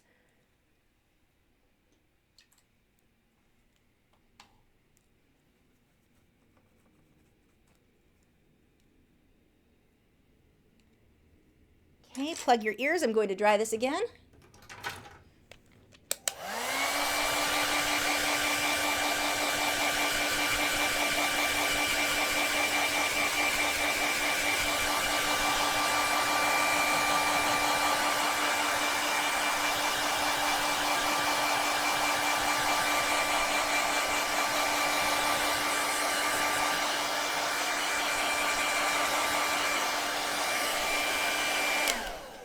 Make sure when you're glazing like this that your previous layers are completely dry, because if they're not, you'll lift off the previous color instead of actually just glazing color on top.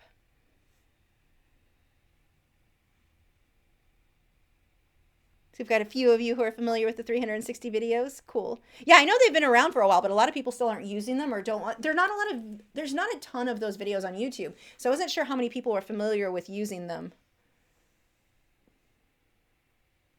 Yeah, some of you saw I posted a photo or a video of one of my studio assistants being silly over on Facebook. So some of you saw that one. Some of you have already seen the tour, basically. This time I'm going to walk around and talk about stuff, though, and show you some stuff and some of the storage stuff I have. See? Dennis has never seen a 360-degree video. I'm not crazy. Some of us aren't that familiar with them, even though they've been out for a couple of years. Like I said, there's not that many yet on YouTube. I'm sure that's going to change, but not that many people are making videos on them. So I had a hard time figuring out how to not so much how to edit them, but things I could do, like adding the intro and outro, because you don't edit them like you would a normal video. So that was a little bit, it was actually fun. It was challenging, but fun at the same time to learn how to do. So I've been having fun with that. I'm going to do a few different 360-degree videos now that I've kind of gotten a bit more of the hang of it. I want to do some Q&As where I have that, do it on that video so you guys can feel like you're in the room with me while we chat. And also for showing my setup. I think that'll give you the best idea of how I set things up when I do the tour, the gear tour or gear review. I don't know, the video making stuff for artists.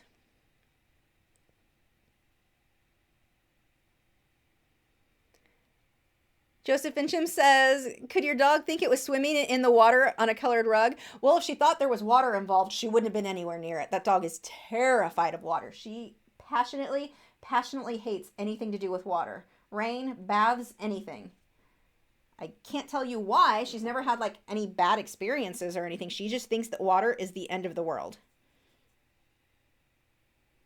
And nothing I have done has been able to convince her otherwise. Like even when I take a bath, my other dog likes to come in the bathroom and lay on the floor or on the rugs in there. The one that you saw rubbing her head on the carpet, she won't go anywhere near it. She hates just knowing that there's water in that bathtub. She is not going anywhere near it.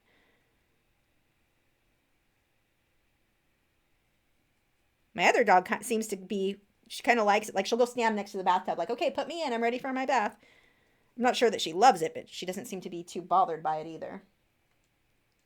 So I'm mixing my peach color with my magenta, my yellow, and I'm going to use a little bit of the transparent mixing white. Linda Noel says, how do you do the edge of the canvas? I'm going to paint the edges so that they're the same colors as what's on here. I'm basically going to continue them through. If I were not recording right now, I would have painted those as I painted, so I didn't have to remix those colors, but it would have made the video for the live stream reasons that I wouldn't have had time, so I did not do that for this. But that's how I'm going to. Azam wants to know if I like cats. I don't dislike them, but I don't want to live with them either. They don't fit in with how they jump on furniture and knock stuff over. I used to have cats. They used to be my favorite. But I don't know. Now that I've had my Italian Greyhounds, they're kind of cat-like, but I can take them on walks, and that's awesome. So I'm definitely more of a dog person than a cat person, but I don't dislike them. I just don't want one. I don't want a litter box, really. I'm too sensitive to smells, and no type of of all the litter I used, I swear I could always smell it. I can always smell everything. So that just does not work for me. Barbara says, what is your opinion on canvas edges? I know some artists are very snobbish about it. Paint them, don't paint them. I think it depends on the piece. Absolutely. And I have a video talking about this, but in this case, like I wouldn't want to paint black all the way around this one because the black would show up on the edge against the white. It wouldn't look right. Leaving it white all the way around is acceptable. This piece actually, leaving it white would be definitely a fair way to go. Even hanging like this, I think would be pretty because of the white that I have here. You have to make sure that whatever is on the edge too, that you don't paint something dark and have it spill over onto the edge. That will ruin a painting. Doesn't matter how awesome your painting is. If you painted your edges a color that is totally different than this and that spills over, you can see where you didn't keep it, you know, completely on the edge. It went on the front a little. That will make your artwork look terrible. It's a really amateur thing to do. So that's my biggest complaint with painting edges, or a biggest like tip of things to watch. But in this case, I am going to continue the edging. The colors that I used here, I'm just going to continue onto the edge. And again, that'll be after the video. Eric Draw says, I'm doing a bouquet on your portrait. That's awesome. I can't wait to see what you draw. Or, well, I know what you're drawing, but how it looks.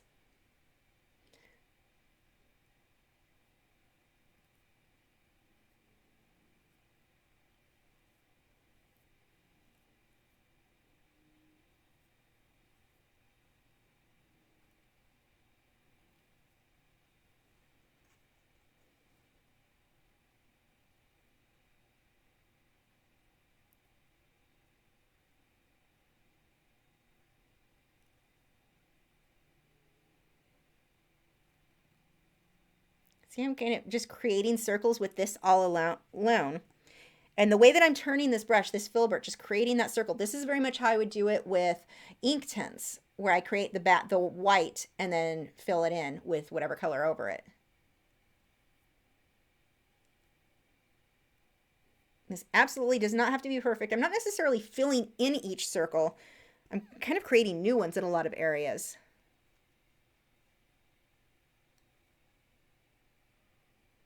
April Rushing said, that dog must be fun to give a bath. She's not bad. She freezes. Like, she won't move. She stands perfectly still and thinks it's absolutely horrible and shakes like a leaf. So I guess she isn't holding perfectly still. But she shakes like crazy the whole time, like I'm torturing her. But she doesn't fight me on it. She doesn't try to get away or get out of the bath. She's really, really good.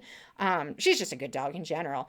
Both of mine are. But she just hates it, and the only time that's annoying is when I pick her up well, it's annoying to get her to come into the bathroom when I call her. She doesn't always come when she's called, and normally she does, but when I take her out of the bath, her legs start flailing everywhere, and she's got the super long legs, kind of like a baby deer, so she ends up splashing water all over. But it's only when I take her out of the water and go to wrap her up in a towel. So, but other than that, she's actually not bad.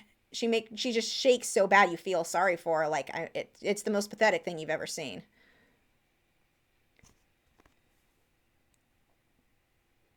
Chris Stevens says, how would you recommend designing or making a background for your phone or computer?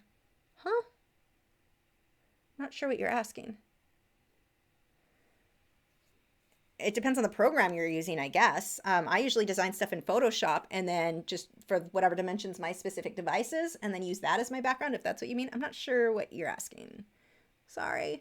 It's long. It's at the end of the 2 hours. I start to not be all here. I get really tired. Madison Dobbs says, I don't know why, but your painting reminds me of an underwater bubble scene. It kind of does look like that. You're right. This is, it's not going to be as soft. Whenever you're painting this sort of thing with acrylics, it is never going to be as soft as what I'm going to get with the airbrush. The airbrush gives me the look that I prefer. This is just showing you an alternative where you don't need an airbrush, but you can get something very similar. But I think the combination of the white and the blue definitely makes it look like bubbles to me. Leah wants to know where did I get my pups? One is from a show breeder, very reputable breeder. I go through show breeders who do a lot of health testing, and I showed both of them, so they have to come through that anyway. But I go through breeders who do a lot of health testing. They're breeding their dogs for the breed standard, not for making money. They actually don't make much money off the pups themselves because so much money goes into the health testing and the showing and all of that. So studio assistant number 1, she's a Kalon's dog. She came from Kalon's. She actually breeds mostly American Hairless Terriers now. Jessie was the last Italian Greyhound litter she had. She had been breeding them for like 20 years. And studio assistant number 2, Echo, came from a breeder I flew out to North Carolina, one of the Carolinas, to get her. Her parents are from German lines. Her kennel name was Sardiz, but her parents are both Dark Legends Italian Greyhounds. Phyllis says, try giving bath to 2 Great Danes that don't like water. No, thank you. Oh, I can't even imagine how wet you get. My mom has why is the word not coming to me? Blue dog. Weimaraner. God, that was surprisingly hard for me to think of the name of. And he loves the water. So she fills up the bathtub for herself to take a bath. And if she doesn't keep the door closed, she'll walk by and the dog will be sitting in her bath water. He just thinks the water is the best thing ever. It's so funny. He loves baths. I think that's about it for this. I mean, I can sit and mess with this and adjust color and tint it as much as I want. I could easily do another 3 layers and still like the result that I got on it. But you can see all of these layers, they're somewhat translucent. You're seeing the previous rings and the color on top. The more you do with this, the more depth that you're going to get. And if you don't like right now, my circles are very separate. If I wanted to make them all come together a little bit more, I would take like the magenta and glaze it a little over the orange and a little bit more over the greens so that they're not as separate. It just depends on what look you want. But if you want to make it look softer, a little bit more like the airbrushing that I do, I would take one color and kind of glaze over many of these areas so that they're not so many separate colors. I chose this one because I liked all of the colors, but it does give it a less it's a little bit more bold than what you would typically see, like the macaw that you saw the video of today. That one was mostly greens and browns and very neutral tones. And so when I glazed, after I did the white circles, I was able to easily glaze just a little bit of, well, airbrush, I say glaze, same concept, but a yellowy green over everything, and it pulled everything together so it wasn't as separate as this. And that is something I could do on this. I could take a blue or a green, anything I want, and go over everything, and you would still see some of the tinted color behind it, but it would mute it a little bit so I don't have as much contrast between everything. It would give me still the same amount of depth. It would just adjust those colors. So it, like I said, depends on what look you want. I really like how this came out, and I do not want to mess with it. I think it's going to look cool with whatever I end up painting over it. And I said I was going to do a flower, but now as I see this, I'm leaning towards bird. We'll see what happens. I'll answer a couple of questions before we wrap it up because it is after 10 now. My studio assistants want to be let back into this room. Sarah says, I have two Basenjis similar to Italian Greyhounds, and they hate water. Poor things live in Canada. Winter is rough. Yeah, mine are from, I mean, they grew up in Southern California. And so when I moved here to Texas, that first winter when there was snow, studio assistant number one, Jessie, thought the snow was fine, especially if I would take her out late at night, out into the street. And so no cars around. She'd be on a really long leash. And I would make snowballs and throw them in the ground, and the ball would break up into a million pieces, and she'd like to chase after all of them. She thought that was so much fun. She would play in the snow. Studio assistant number one, it didn't matter how thick her jacket was. Watching her, I have a photo of her where she's standing or trying to walk around on her front feet with her back feet in the air. She didn't want her back feet to touch the snow. Oh, she was not, neither one of them were happy about the cold, but at least studio assistant number one would play in the snow. Number two, not at all. She hated it. They wanted to go back to Southern California where it was always warm.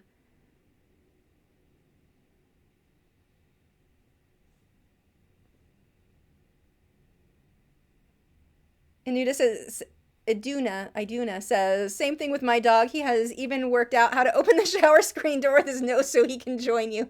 That's hilarious. So we're going to go ahead and wrap it up. I did it again. I wanted to mention earlier, make sure you check out our moderators' channels, Joseph and Valerie. They both have channels here on YouTube that are awesome. Joseph paints not enough. Give him a hard time. Encourage him to paint some more. And Valerie does wood burning that is awesome. Check out their channels. I have links below in the video description to both of those. And thank you guys so much for helping moderate, because I could not do this without you. And thank you, everybody else. Thank you so much for joining tonight. And I hope that this helps you every time I airbrush and you want to know how to do it. I'm just going to refer everybody to this video from here on out. But again, thank you for watching. If you are watching after the fact and you have not already, make sure to hit that subscribe button so you can keep up with all my new videos every single week. Most of you, I'm sure, are already subscribed that are watching right now, so this is useless information for you.